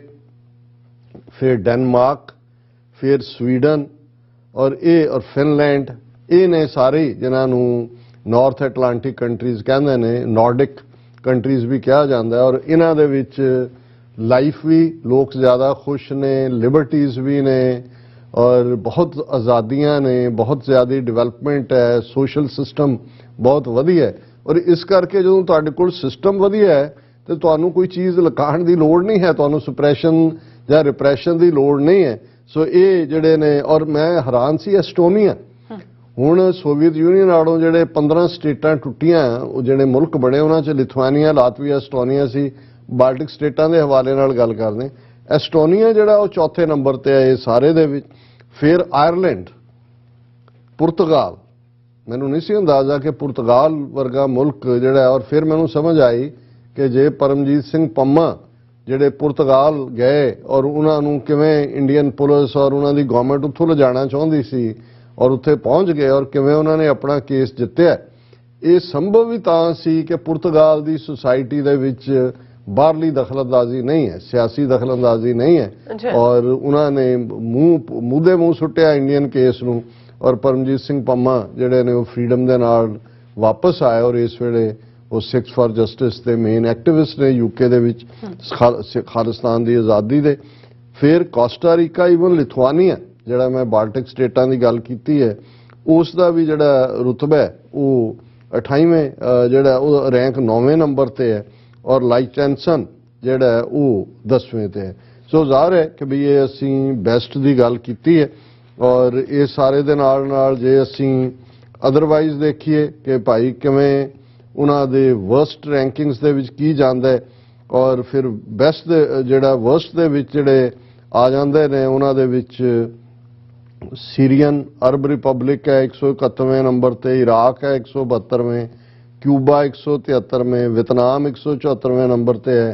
चाइना 175वें ते है, म्यांमार 176 है, Turkmenistan 177, Islamic Republic of Iran 178 और एरिट्रिया 179 ਦੇ ਉੱਤੇ और कोरिया नॉर्थ कोरिया ਜਿਹਨੂੰ ਅਸੀਂ ਕਹਿੰਦੇ ਹਾਂ ਉਹ 180ਵੇਂ ਨੰਬਰ ਤੇ ਹੈ। ਪਰ ਅਸੀਂ ਗ੍ਰੇਟ ਭਾਰਤ ਦੀ ਗੱਲ ਕਰੀਏ ਸਾਡਾ ਵਾਹ ਤਾਂ ਉਹਨਾਂ ਦੇ ਨਾਲ ਹੈ ਕਿ ਵੀ ਇਸ ਸਾਰੇ ਦੇ ਚੱਲਦੇ ਆ ਹੁਣ ਇਹਦੀ ਕੀ ਐਕਸਪਲੇਨੇਸ਼ਨ ਦੇਣਗੇ। ਜੇ US ਸਰਫ ਰਿਪੋਰਟ ਨੇ ਇੰਡੀਆ ਨੂੰ ਕੰਟਰੀ ਆਫ ਪਾਰਟਿਕੂਲਰ ਕੰਸਰਨ ਕਿਹਾ ਤੇ ਉਸ ਨੂੰ ਰਿਡਿਕਿਊਲ ਕੀਤਾ ਸੀ ਉਹਨਾਂ ਦੇ ਫੋਰਨ ਮਿਨਿਸਟਰ ਨੇ ਕਿ ਜੀ ਇਹ ਤਾਂ US ਸਰਫ ਹੀ ਜਿਹੜੀ ਹੈ ਇਹਦੀ ਕੀ ਔਕਾਤ ਹੈ, ਇਹ ਸਾਨੂੰ ਦੱਸਣ ਕਿ ਕੀ ਹੈਗਾ। ਪਰ ਇਸ ਵਰਲਡ ਪ੍ਰੈਸ ਫਰੀडम ਦੇ ਮੌਕੇ ਜਿਵੇਂ ਮੈਂ ਗੱਲ ਕੀਤੀ ਕਿ ਨੇਪਾਲ ਵਰਗਾ ਮੁਲਕ, Nepal has climbed up by 30 points in the global ranking at 76th position। India अपने आप ਨੂੰ डेमोक्रेसी कहने वाला 150वें शर्मनाक रैंक ਤੇ ਹੈ और नेपाल ਜਿਹੜਾ ਉਹ 76वें ਮਾਰਕ ਦੇ ਉੱਤੇ ਜਿਹੜਾ ਆ ਕੇ ਬੈਠਾ ਹੈ। और ਇਸੇ ਤਰ੍ਹਾਂ ਜਿਹੜਾ ਦੂਸਰੇ ਮੁਲਕ ਨੇ ਉਹਨਾਂ ਦਾ ਵੀ ਪੂਰਾ ਵੇਰਵਾ ਮੈਂ ਇਹਦੇ ਹੁਣ ਡੀਟੇਲ ਦੇ ਵਿੱਚ ਨਹੀਂ ਜਾਵਾਂਗਾ। और मैं ਇਹ ਵੀ ਦੱਸ ਦਿਆਂ ਕਿ ਵੀ ਕਿਉਂਕਿ ਇੰਡੀਆ ਦੇ ਵਿੱਚ ਇਸ ਵੇਲੇ ਜਰਨਲਿਸਟ ਦੀ ਪਰਸੀਕਿਊਸ਼ਨ और ਉਹਨਾਂ ਦੇ ਉੱਤੇ ਪ੍ਰੈਸ਼ਰ ਬਹੁਤ ਜ਼ਿਆਦਾ ਹੈ। ਐਨ ਇਸ ਮੌਕੇ ਤੇ ਜਦੋਂ ਇਹ ਜਿਹੜੀ ਰਿਪੋਰਟਰਸ ਸੈਨ ਫਰੰਟੀਅਰਸ ਔਰ ਸੈਨ ਬਾਰਡਰਸ ਉਹਨਾਂ ਨੇ ਆਪਣੀ ਰਿਪੋਰਟ ਦਿੱਤੀ ਹੈ ਤੇ US ਸਰਫ ਨੇ ਔਰ ਇਹ ਜਿਹੜੀ ਹੈ ਮੇਨ ਉਹਨਾਂ ਦੀ ਨਿਊਜ਼ ਲੱਗੀ ਹੋਈ ਹੈ US CIRF declares solidarity with Indian journalist on World Press Freedom Day as India's ranking slides ਕਿ ਇੰਡੀਆ ਦੇ 150ਵੇਂ ਤੇ ਜਾ ਕੇ ਡਿੱਗਿਆ। ਔਰ US ਸਰਫ ਨੇ United States Commission on International Religious Freedom ने उन्होंने ट्वीट किया कि US CIRF stands with journalists who document religious freedom persecution and violence particularly in India where journalists reporting on abuses towards Muslims, Christians, Dalits, Sikhs and Adivasis are targeted and detained by the government। ਹੁਣ ਇਸ ਗੱਲ ਦਾ ਧਿਆਨ ਰਹੇ ਕਿ ਸਿੱਖ figure ਹੋ ਰਹੇ ਨੇ ਸਾਰੀਆਂ ਰਿਪੋਰਟਾਂ ਦੇ ਵਿੱਚ। ਹੁਣ ਇਸ ਮੌਕੇ ਦੇ ਉੱਤੇ US ਸਰਫ ਦਾ ਟਵੀਟ ਇੰਡੀਆ ਫੋਕਸਡ ਹੈ ਕਿ ਵੀ ਜਿਹੜੇ ਜਰਨਲਿਸਟ ਉੱਥੇ ਉਹਨਾਂ ਰਿਪੋਰਟਾਂ ਨੂੰ ਭੇਜਦੇ ਨੇ ਕਿ ਸਿੱਖਾਂ ਨਾਲ, ਮੁਸਲਮਾਨਾਂ ਨਾਲ, ਈਸਾਈਆਂ ਨਾਲ, ਦਲਿਤਾਂ ਦੇ ਨਾਲ ਕੀ ਹੋ ਰਿਹਾ, ਆਦੀਵਾਸੀਆਂ ਦੇ ਨਾਲ, ਉਹਨਾਂ ਨੂੰ ਟਾਰਗੇਟ ਕੀਤਾ ਜਾਂਦਾ ਔਰ ਫਿਰ ਉਹਦੀ ਡਿਟੇਲ ਵੀ ਹੈ। ਜਿਵੇਂ Siddique Kappan Muslim journalist known for reporting on religious issues was arrested on his way to Hathras UP to cover a Dalit rape case that sparked nationwide protests। He was accused of only reporting to incite Muslims। उन्होंने specific case भी ਦਿੱਤੇ ਨੇ ਔਰ ਇਸ ਦੇ ਨਾਲ ਉਹਨਾਂ ਨੇ ਇਹ ਹੋਰ ਸਾਰੀਆਂ ਡਿਟੇਲਸ ਦਿੱਤੀਆਂ ਕਿ ਭਾਈ ਕੀ ਕਿਹੜੀ ਡੇਟ ਨੂੰ ਹੋਇਆ। February 2022 Kishore Ram, a Dalit journalist known for reporting on marginalized classes and lower caste issues, was arrested after bringing up caste during interviews with the families of Dalits who had been murdered and raped। US Surf tweet said। ਉਹਨਾਂ ਨੇ ਪੂਰੇ cases ਦਿੱਤੇ ਨੇ ਕਿ ਕਿੱਥੇ ਕਿੱਥੇ ਕੀ ਹੋ ਰਿਹਾ। ਸੋ ਅਸੀਂ ਸਮਝਦੇ ਹਾਂ ਵੀ ਇਹ ਬੇਸ਼ੱਕ ਇਹਨਾਂ ਮੁਲਕਾਂ ਦੇ ਵਿੱਚ ਵੀ ਜਿਹੜੀਆਂ ਸਟੇਟ ਦੀਆਂ ਪਾਲਿਸੀਜ਼ ਨੇ ਉਹ ਤਾਂ ਆਪਣੇ ਨੈਸ਼ਨਲ ਇੰਟਰਸਟ ਔਰ ਵੈਸਟਰਨ ਇੰਟਰਸਟ ਨਾਲ ਜੁੜੀਆਂ ਹੁੰਦੀਆਂ ਨੇ, ਪਰ ਇਸ ਕਿਸਮ ਦੇ ਨਿਸ਼ਕਾਮ ਲੋਕ ਨੇ, ਜੇ ਅਸੀਂ ਐਕਟਿਵਿਜ਼ਮ ਕਹਿਣਾ ਹੈ ਤਾਂ ਇਹ ਲੋਕ ਨੇ ਜਿਨ੍ਹਾਂ ਦੇ ਕੋਈ ਇੰਟਰਸਟ ਨਹੀਂ ਨੇ। ਉਹਨਾਂ ਦਾ ਇਹੀ ਹੈ ਕਿ ਇਸ ਦੁਨੀਆ ਦੇ ਵਿੱਚ ਜੇ ਜਸਟਿਸ ਨਹੀਂ ਹੋਏਗਾ, ਜੇ ਆਜ਼ਾਦੀ ਆਪਣੇ ਇਜ਼ਹਾਰ ਦੀ, ਵਿਚਾਰਾਂ ਦੇ ਪ੍ਰਗਟਾਵੇ ਦੀ, ਆਪਣੇ ਓਪੀਨੀਅਨ ਨੂੰ ਐਕਸਪ੍ਰੈਸ ਕਰਨ ਦੀ ਆਜ਼ਾਦੀ ਨਹੀਂ ਹੋਏਗੀ, ਤੇ ਅੱਜ ਇੱਕ ਥਾਂ ਤੇ ਇਸ ਦਾ ਪ੍ਰਭਾਵ ਹੈ। ਔਰ ਇਹੀ ਕਾਰਨ ਸੀ ਕਿ ਜਦੋਂ ਮੈਂ ਅਕਸਰ ਜਦੋਂ ਇਹ ਕੋਟ ਕਰਦਾ ਮਾਰਟਨ ਲੂਥਰ ਕਿੰਗ ਦੇ ਲਫ਼ਜ਼ਾਂ ਨੂੰ ਕਿ injustice anywhere is the threat to justice everywhere। ਬੇਸ਼ੱਕ ਸਿੱਧੇ ਤੌਰ ਤੇ ਲੱਗ ਰਿਹਾ ਹੋਏ ਕਿ ਜੀ ਇਹਦੇ ਨਾਲ ਸਾਨੂੰ ਕੀ ਹੈ, ਇੰਡੀਆ 'ਚ ਕੀ ਹੋ ਰਿਹਾ ਹੈ, ਕਿਸੇ ਹੋਰ ਥਾਂ ਤੇ ਕੀ ਹੋ ਰਿਹਾ, ਨਹੀਂ। ਇਹ ਜਿਹੜੇ ਵਾਈਜ਼ ਲੋਕ ਨੇ ਉਹ ਸਮਝਦੇ ਨੇ ਕਿ ਭਾਈ ਜਿਹੜੀ ਗੱਲ ਜਿਹਨੂੰ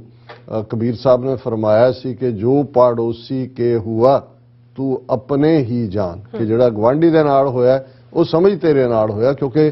ਸੂਨਰ ਔਰ ਲੇਟਰ ਜਦੋਂ ਇਹ ਰਿਪਰੈਸਿਵ ਰਜੀਮ ਔਰ ਅੱਜ ਦੀ ਦੁਨੀਆ 'ਚ ਜਦੋਂ ਕਿ ਪੋਲਰਾਈਜੇਸ਼ਨ ਹੈ, ਯੂਰਪ ਦੇ ਵਿੱਚ ਕਿਸ ਕਿਸਮ ਦੀ ਨਸਲੀ ਨਫ਼ਰਤ, ਨੈਸ਼ਨਲਿਜ਼ਮ ਵਾਪਸ ਆਪਣੀਆਂ ਜੜ੍ਹਾਂ ਜਿਹੜਾ ਲਾ ਰਿਹਾ, ਤੇ ਇਹ ਬੜਾ ਜ਼ਰੂਰੀ ਹੈ ਕਿ ਅਸੀਂ ਇਨਸਾਨੀ ਹਕੂਕਾਂ ਦੀ ਗੱਲ ਕਰੀਏ ਜਿਹੜੇ UN ਚਾਰਟਰ 'ਚ ਨੇ, ਅਸੀਂ ਫਰੀडम ਦੀ ਗੱਲ ਕਰੀਏ ਜਿਹੜੀ ਇੰਟਰਨੈਸ਼ਨਲ ਲਾਅ ਦੇ ਥੱਲੇ, UN ਕੋਵੈਨੈਂਟ ਦੇ ਥੱਲੇ ਹੈ। ਸੋ ਅਸੀਂ ਸੈਲੂਟ ਕਰਦੇ ਹਾਂ ਇਸ ਰਿਪੋਰਟਰਸ ਸੈਨ ਫਰੰਟੀਅਰ ਆਰਗੇਨਾਈਜੇਸ਼ਨ ਨੂੰ ਕਿ ਉਹ ਆਪਣੀਆਂ ਜ਼ਿੰਦਗੀਆਂ ਖਤਰੇ 'ਚ ਪਾ ਕੇ ਵੀ, ਕਈ ਵਾਰੀ ਡੇਂਜਰਸ ਜ਼ੋਨਸ ਜਾ ਕੇ ਵੀ ਜਿੱਥੇ ਜਰਨਲਿਸਟ ਮਾਰੇ ਜਾਂਦੇ ਨੇ। ਹੁਣ ਵੀ ਕੀਵ ਦੇ ਵਿੱਚ ਜਦੋਂ ਮਿਸਾਈਲ ਡਿੱਗੀ ਹੈ, ਇੱਕ ਪ੍ਰੋਮੀਨੈਂਟ ਬੀਬੀ 25-30 ਸਾਲ ਦੀ, ਉਸ ਦੀ ਡੈਥ ਹੋਈ ਹੈ ਕਿਉਂਕਿ ਜਾ ਕੇ ਕਵਰ ਕਰਨਾ ਫਰੰਟ ਲਾਈਨ ਤੇ, ਔਰ ਦੂਸਰਾ ਜਾਨ ਦੀ ਪਰਵਾਹ ਨਾ ਕਰਨੀ। ਫਿਰ ਕਿਵੇਂ ਜਦੋਂ ਦੁਸ਼ਮਣ ਦੀਆਂ ਫੌਜਾਂ ਚੁੱਕ ਲੈਂਦੀਆਂ ਨੇ ਔਰ ਉਹ ਟਾਰਚਰ ਕਰਦੀਆਂ ਨੇ। ਸੋ ਅਸੀਂ ਇਹ ਜਿਹੜਾ ਦਿਨ ਹੈ ਖਾਸ ਤੌਰ ਤੇ ਪ੍ਰੈਸ ਫਰੀडम ਦਾ, ਉਸ ਮੌਕੇ ਦੇ ਉੱਤੇ ਉਹਨਾਂ ਸਾਰੇ ਜਰਨਲਿਸਟਾਂ ਨੂੰ, ਰਿਪੋਰਟਰਸ ਨੂੰ, ਇਸ ਸੰਬੰਧਿਤ ਫੀਲਡ ਦੇ ਹਿਊਮਨ ਰਾਈਟਸ ਐਕਟਿਵਿਸਟ ਨੂੰ ਸੈਲੂਟ ਕਰਦੇ ਹਾਂ ਜਿਹੜੇ ਇਸ ਆਜ਼ਾਦੀ ਦੇ ਲਈ ਜੂਝ ਰਹੇ ਨੇ, ਤਾਂ ਕਿ ਇਸ ਸਾਰੇ ਪਲੈਨਟ ਦੇ ਉੱਤੇ ਲੋਕ ਆਜ਼ਾਦੀ ਨਾਲ, ਅਦਲ ਦੇ ਨਾਲ ਜੀ ਸਕਣ। ਜੀ ਡਾਕਟਰ ਸਾਹਿਬ, ਤੁਹਾਡਾ ਬਹੁਤ ਬਹੁਤ ਸ਼ੁਕਰੀਆ। ਸਾਥ ਲੈਣ ਬ੍ਰੇਕ ਵਿਊਅਰਸ ਆ ਤੁਸੀਂ ਨੇ ਇਸੇ ਤਰ੍ਹਾਂ ਬਣੇ ਰਹਿਣਾ। ਮਿਲਦੇ ਹਾਂ ਛੋਟੇ ਜਿਹੇ ਵਕਫੇ ਤੋਂ ਬਾਅਦ।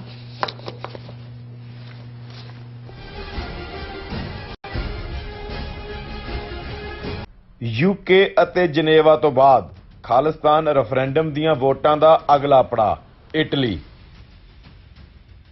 ਇਟਲੀ ਵਿੱਚ ਖਾਲਿਸਤਾਨ ਰੈਫਰੈਂਡਮ ਦੀਆਂ ਵੋਟਾਂ ਬ੍ਰੇਸ਼ੀਆ ਦੇ ਬ੍ਰਿਕਸੀਆ ਫੋਰਮ ਵਿੱਚ 8 ਮਈ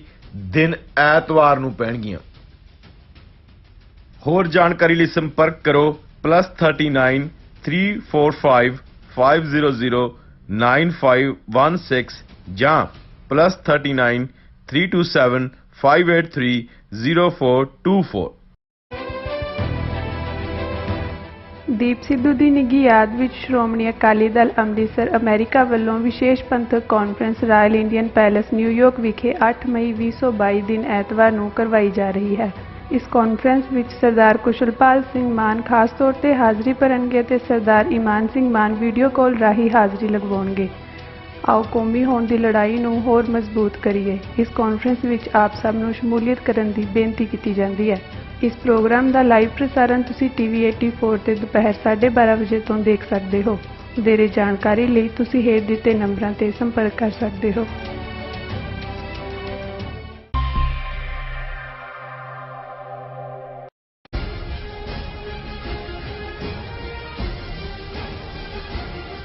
ਦਰਸ਼ਕੋ, ਬ੍ਰੇਕ ਤੋਂ ਬਾਅਦ ਤੁਹਾਡਾ ਸਭ ਦਾ ਭਰਪੂਰ ਸਵਾਗਤ ਹੈ। ਸੋ ਵਿਊਅਰਸ, ਗੱਲਬਾਤ ਕਰਨ ਜਾ ਰਹੇ ਹਾਂ ਕਿ ਭਾਰਤੀ ਪ੍ਰਧਾਨ ਮੰਤਰੀ ਮੋਦੀ ਅੱਜ ਕੱਲ੍ਹ 3 ਯੂਰਪੀਅਨ ਦੇਸ਼ਾਂ ਦੇ ਦੌਰੇ ਤੇ ਹਨ। ਸੋ ਇਹਨਾਂ ਦੇਸ਼ਾਂ ਵਿੱਚ ਉਸ ਦੇ ਖਿਲਾਫ ਜ਼ੋਰਦਾਰ ਪ੍ਰੋਟੈਸਟ ਹੋਏ ਹਨ। UN ਦੇ ਚੀਫ ਨੇ ਵੀ ਭਾਰਤ ਵਿੱਚ ਹੋ ਰਹੀ ਹਿੰਸਾ ਦੇ ਖਿਲਾਫ ਆਵਾਜ਼ ਬੁਲੰਦ ਕੀਤੀ ਹੈ। ਸੋ ਇਸ ਬਾਰੇ ਆਪਾਂ ਗੱਲਬਾਤ ਕਰਨ ਜਾ ਰਹੇ ਹਾਂ। ਸੋ ਅਸੀਂ ਚਾਹਾਂਗੇ ਕਿ ਤੁਸੀਂ ਇਸੇ ਤਰ੍ਹਾਂ ਬਣੇ ਰਹਿਣਾ। ਦੇਖਣ ਸੁਣਨ ਲਿਖਣ ਲਈ ਤੁਹਾਡਾ ਸਭ ਦਾ ਬਹੁਤ ਬਹੁਤ ਧੰਨਵਾਦ। ਜੀ ਡਾਕਟਰ ਸਾਹਿਬ, ਕੀ ਕਹਿਣਾ ਚਾਹੋਗੇ? ਦੇਖੋ, ਅਸੀਂ ਪਿਛਲੇ ਸੈਗਮੈਂਟ 'ਚ ਗੱਲ ਕਰਕੇ ਹਟੇ ਕਿ ਕਿਵੇਂ ਰਿਪੋਰਟਰਸ ਸੈਨ ਫਰੰਟੀਅਰਸ ਗਰੁੱਪ ਨੇ ਜਿਹੜੀ 2022 ਦੀ ਇੰਟਰਨੈਸ਼ਨਲ ਪ੍ਰੈਸ ਫਰੀडम ਇੰਡੈਕਸ ਦੀ ਰਿਪੋਰਟ ਕੱਢੀ ਹੈ। 180 ਮੁਲਕਾਂ 'ਚੋਂ ਭਾਰਤ ਨੂੰ ਸ਼ਰਮਨਾਕ 150ਵੇਂ ਮੁਲਕ ਤੇ ਰੱਖਿਆ। ਔਰ ਜਿਨ੍ਹਾਂ ਮੁਲਕਾਂ ਨੇ ਪਹਿਲੇ 10 ਮੁਲਕਾਂ 'ਚ ਪਹਿਲੀਆਂ 5 ਥਾਵਾਂ ਲਈਆਂ, ਉਹਨਾਂ 'ਚ ਨਾਰਥ ਐਟਲਾਂਟਿਕ ਦੇ ਉਹ ਮੁਲਕ ਜਿਨ੍ਹਾਂ ਦੇ ਵਿੱਚ ਡੈਨਮਾਰਕ ਹੈ, ਸਵੀਡਨ ਹੈ, ਫਿਨਲੈਂਡ ਹੈ, ਨਾਰਵੇ ਹੈ, ਉਹਦਾ ਅਸੀਂ ਜ਼ਿਕਰ ਕੀਤਾ ਅੱਛਾ। ਔਰ ਇਹਨੂੰ ਤੁਸੀਂ ਤਰਾਸਦੀ ਕਹੋ, ਇਸ ਨੂੰ ਆਇਰਨੀ ਕਹੋ, ਇਸ ਨੂੰ ਜਿਹੜਾ ਉਹ ਅਨਸਿੰਪੈਥੈਟਿਕ ਐਟੀਟਿਊਡ ਕਹੋ ਕਿ ਜਦੋਂ ਇਹ ਦਿਨ ਜਿਹੜਾ ਕਿ ਇੰਟਰਨੈਸ਼ਨਲ ਤੌਰ ਦੇ ਉੱਤੇ ਰੈਕਗਨਾਈਜ਼ਡ ਹੈ ਪ੍ਰੈਸ ਫਰੀडम ਦੇ ਲਈ ਉਹਨਾਂ ਦੇ ਨਾਂ ਦੇ ਉੱਤੇ, ਕਿ ਇਹਨਾਂ ਤਿੰਨਾਂ ਮੁਲਕਾਂ ਦੇ ਵਿੱਚ ਜਿਨ੍ਹਾਂ 'ਚ ਖਾਸ ਤੌਰ ਤੇ ਡੈਨਮਾਰਕ ਔਰ ਜਿਹੜੇ ਦੂਸਰੇ ਸ਼ਾਮਲ ਨੇ ਜਰਮਨੀ ਔਰ ਫਰਾਂਸ, ਕਿ ਨਰਿੰਦਰ ਮੋਦੀ ਉਹ ਆਪਣਾ ਦੌਰਾ ਕਰ ਰਿਹਾ ਹੈ ਉਹ ਮੁਲਕ ਜਿਹਨੂੰ 150ਵੇਂ ਸ਼ਰਮਨਾਕ ਨੰਬਰ ਤੇ ਰੱਖਿਆ, ਜਿੱਥੇ ਘੱਟ ਗਿਣਤੀਆਂ ਦਾ ਉਵੇਂ ਹੀ ਘਾਣ ਕੀਤਾ ਜਾ ਰਿਹਾ ਜਿਵੇਂ 1930ਵਿਆਂ ਦੇ ਵਿੱਚ ਨਾਜ਼ੀਆਂ ਵੱਲੋਂ ਵਿਦਿਨ ਦਾ ਜਰਮਨੀ ਯਹੂਦੀਆਂ ਦਾ, ਜਿਪਸੀਆਂ ਦਾ, ਜਿਹੜੇ ਫਿਜ਼ੀਕਲੀ ਹੈਂਡੀਕੈਪ ਸੀ, ਕੈਥੋਲਿਕ ਸੀ, ਕਮਿਊਨਿਸਟ ਸੀ, ਸਿਵਲ ਲਿਬਰਟੇਰੀਅਨ ਸੀ, ਉਹਨਾਂ ਦੇ ਉੱਤੇ। ਔਰ ਇਸ ਵੇਲੇ ਉਹੀ ਪੈਟਰਨ, ਗੱਲ ਕੱਲੀ ਇਹ ਨਹੀਂ ਹੈ ਕਿ ਮੁਸਲਮਾਨਾਂ ਨੂੰ ਜਾਂ ਸਿੱਖਾਂ ਨੂੰ ਜਾਂ ਈਸਾਈਆਂ ਨੂੰ, ਦਲਿਤਾਂ ਨੂੰ, ਆਦੀਵਾਸੀਆਂ ਨੂੰ ਟਾਰਗੇਟ ਕੀਤਾ ਜਾ ਰਿਹਾ, ਈਵਨ ਵਿਦਨ ਜਿਹੜੀ ਮੁੱਖ ਹਿੰਦੂ ਕਮਿਊਨਿਟੀ ਹੈ ਉਹਦੇ 'ਚ ਵੀ ਜਿਹੜਾ ਉਹਨਾਂ ਨੂੰ ਚੈਲੰਜ ਕਰਦਾ ਔਰ ਇਹੀ ਐਕਸਪਲੇਨ ਕਰਦਾ ਹੈ ਕਿ ਕਿਵੇਂ ਕਰਨਾਟਕਾ ਦੀ ਪ੍ਰੋਮੀਨੈਂਟ ਲੇਡੀ ਗੋਰੀ ਲੰਕੇਸ਼ ਜਰਨਲਿਸਟ ਉਸ ਦਾ ਕਤਲ ਕੀਤਾ ਗਿਆ, ਕਿਵੇਂ ਉਹਨਾਂ ਦੇ ਜਿਹੜੇ ਇੰਟੈਲੈਕਚੁਅਲ ਕੁਲਬੁਰਜੀ ਸੀ ਉਸ ਦਾ ਮਰਡਰ ਕੀਤਾ ਗਿਆ, ਔਰ ਕਿਵੇਂ ਅੱਜ ਇਹ ਜਿਹੜਾ ਪੈਟਰਨ ਹੈ ਅਸੀਂ ਲਗਾਤਾਰਤਾ ਦੇ ਨਾਲ ਦੇਖ ਰਹੇ ਹਾਂ। ਔਰ ਅਫਸੋਸ ਇਸ ਗੱਲ ਦਾ ਹੈ ਕਿ ਜਦੋਂ ਇਸ ਕਿਸਮ ਦੇ, ਔਰ ਉਹ ਮੋਦੀ ਜਿਹਦੇ ਆਪਣੇ ਹੱਥ ਹਜ਼ਾਰਾਂ ਮੁਸਲਮਾਨਾਂ ਦੇ ਖੂਨ ਨਾਲ ਰੰਗੇ ਹੋਏ ਨੇ 2002 'ਚ, ਔਰ ਉਹਦੀ ਵਜ੍ਹਾ ਕਰਕੇ ਯੂਰਪੀਅਨ ਮੁਲਕਾਂ ਔਰ ਅਮਰੀਕਾ ਨੇ 12 ਸਾਲ 2002 ਤੋਂ 2014 ਤੱਕ, ਜਦੋਂ ਤੱਕ ਉਹ ਪ੍ਰਾਈਮ ਮਿਨਿਸਟਰ ਨਹੀਂ ਬਣਿਆ, ਉਹਨੂੰ ਵੀਜ਼ਾ ਨਹੀਂ ਸੀ ਦਿੱਤਾ। ਇਹਨਾਂ ਦੀਆਂ ਆਪਣੀਆਂ ਰਿਪੋਰਟਸ ਨੇ ਵੀ ਕੀ ਹੈ। ਹੁਣ ਉੱਥੇ ਉਹਦੀ ਮੋਦੀ ਦੀ ਪਿਕਚਰ ਆਈ ਹੈ ਜਿਹਦੇ 'ਚ 4 ਮੁਲਕ ਜਿਨ੍ਹਾਂ ਦਾ ਮੈਂ ਜ਼ਿਕਰ ਕੀਤਾ ਹੈ, ਉਹਨਾਂ ਦੀਆਂ 5 ਚੋਂ ਜਿਹੜਾ ਹੈ ਉਹ 4 ਬੀਬੀਆਂ ਨੇ ਉੱਥੇ ਹੈਡ ਆਫ ਦਾ ਸਟੇਟ, ਉਹਨਾਂ ਦੇ ਨਾਲ ਖਲੋਤਾ ਜਿਹੜਾ ਗੱਲਬਾਤ ਕਰ ਰਿਹਾ। ਔਰ ਕਿਤੇ ਵੀ ਇਹ ਹਿਊਮਨ ਰਾਈਟ ਦਾ ਇਸ਼ੂ ਕਿ ਵੀ ਇੰਡੀਆ 'ਚ ਹੋ ਕੀ ਰਿਹਾ ਚੱਲਿਆ, ਉਹ ਤਾਂ ਹੈ ਜੀ ਕਲੀਨ ਐਨਰਜੀ ਔਰ ਕਲਾਈਮੇਟ, ਔਰ ਯੂਕਰੇਨ ਤਾਂ ਅੰਦਰ ਵੜ ਕੇ ਉਹਨਾਂ ਨੂੰ ਕੁਝ ਕਹਿੰਦੇ ਹੋਣਗੇ, ਜਰਮਨ ਵਾਲਿਆਂ ਦੇ ਵਿੱਚ ਤਾਂ ਹੋਇਆ, ਉੱਥੇ ਕਹਿ ਰਹੇ ਜੀ ਨਹੀਂ none will be the winner, neither Russia nor Ukraine. ਪਰ ਗੱਲ ਦੇਖਣ ਵਾਲੀ ਇਹ ਹੈ ਕਿ ਵੀ ਇੱਕ ਪਾਸੇ ਤਾਂ ਸਰਕਾਰੀ ਨੀਤੀਆਂ ਇਸ ਲਾਈਨ ਦੇ ਉੱਤੇ ਨੇ, ਲੇਕਿਨ ਮੈਂ ਸਮਝਦਾ ਹਾਂ ਕਿ ਵੀ ਅਸੀਂ ਉਹਨਾਂ ਬਹਾਦਰ ਇਨਸਾਨਾਂ ਨੂੰ ਸਲੂਟ ਕਰਦੇ ਹਾਂ ਜਿਹੜੇ ਇਸ ਸਭ ਦੇ ਬਾਵਜੂਦ ਚੈਲੰਜ ਕਰਦੇ ਨੇ। ਔਰ ਜਦੋਂ ਹੁਣ ਮੋਦੀ ਆਪਣੇ ਇਸ ਜਰਮਨ ਦੇ ਦੌਰੇ ਤੇ ਸੀ, ਕਿਉਂਕਿ ਪਹਿਲਾ ਮੁਲਕ ਉਹਨੇ ਜਰਮਨ ਕਵਰ ਕੀਤਾ, ਤੇ ਹਿਊਮਨ ਰਾਈਟਸ ਐਕਟਿਵਿਸਟ ਜਿਹੜੇ ਕਿ ਥਿੰਕ ਟੈਂਕ ਹੈ ਦਾ ਲੰਡਨ ਸਟੋਰੀ, ਉਹਨਾਂ ਨੇ ਨਾ ਸਿਰਫ ਜ਼ੋਰਦਾਰ ਪ੍ਰੋਟੈਸਟ ਕੀਤਾ, ਉਹਨਾਂ ਨੇ ਇੱਕ ਬੜਾ ਯੂਨੀਕ ਤਰੀਕਾ ਅਪਣਾਇਆ ਕਿ ਜਿੱਥੇ ਮੋਦੀ ਐਡਰੈਸ ਕਰਨਾ ਸੀ ਉਹਦੇ ਸਾਹਮਣੇ ਉਹਨਾਂ ਨੇ ਵੱਡੀ ਗਿਣਤੀ 'ਚ ਖਾਲੀ ਜੁੱਤੀਆਂ ਲਿਆ ਕੇ ਰੱਖ ਦਿੱਤੀਆਂ, ਔਰ ਉਹਨਾਂ ਨੇ ਇਹ ਕਿਹਾ human rights activist associated with think tank London Story placed empty shoes in front of the Amalienborg palace Copenhagen, ਕਿਉਂਕਿ ਡੈਨਮਾਰਕ ਦੇ ਵਿੱਚ ਇਹਨੇ ਕੁਈਨ ਨੂੰ ਵੀ ਮਿਲਿਆ ਔਰ ਉੱਥੇ ਉਹਨਾਂ ਦੇ ਜਿਹੜਾ ਰਾਇਲ ਸੀ ਪੈਲੇਸ ਉਹਦੇ ਬਾਹਰ ਉਹਨਾਂ ਨੇ ਜੁੱਤੀਆਂ ਰੱਖ ਦਿੱਤੀਆਂ, where Modi attended a formal dinner with the Danish royal family in the palace. The empty shoes, which symbolize the lack of people speaking out against Modi in Europe, were framed by printed quotes from Indian human rights activists calling for urgent international support. ਖਾਲੀ ਜੁੱਤੀਆਂ ਨੇ, ਉਹਨਾਂ ਦੇ ਉੱਤੇ ਜਿਹੜੇ ਨੇ ਉਹ ਕੋਟ print ਕੀਤੇ ਹੋਏ ਨੇ, ਔਰ ਉਹਦੇ 'ਚ ਹੈ ਕਿ India's prime minister Modi is meeting our political leaders right now. ਇਹ ਡੈਨਮਾਰਕ ਕੋਪਨਹੇਗਨ ਦੀ ਗੱਲ ਹੈ। India is close to a genocide. Genocide ਤੱਕ ਪਹੁੰਚ ਗਿਆ, but they are discussing trade and green energy. Discuss ਹੋ ਰਿਹਾ ਜੀ ਵਪਾਰ ਕੀ ਹੈ, green energy. Where are the dissenting voices against Modi in Europe? ਜਿਹੜਾ ਯੂਰਪ ਚੀਖ ਚਿਹਾੜਾ ਪਾ ਰਿਹਾ ਹੈ ਯੂਕਰੇਨ ਦੇ ਮੁੱਦੇ ਦੇ ਉੱਤੇ, ਕਿੰਨਾ ਰੌਲਾ, human rights, Putin war criminal, international court of justice ਖਰੀਦੋ, ਇਹਨੂੰ ਹੀਨਸ ਕ੍ਰਾਈਮ ਕਰੋ, ਪਰ ਇਹਨਾਂ ਨੂੰ ਇਹ ਨਜ਼ਰ ਨਹੀਂ ਆ ਰਿਹਾ ਵੀ ਮੋਦੀ ਜਿਹੜਾ ਹੈ ਉਹ ਐਗਜ਼ੈਕਟਲੀ ਜੋ 1930s ਦੀ ਬਿਗਨਿੰਗ 'ਚ ਨਾਜ਼ੀ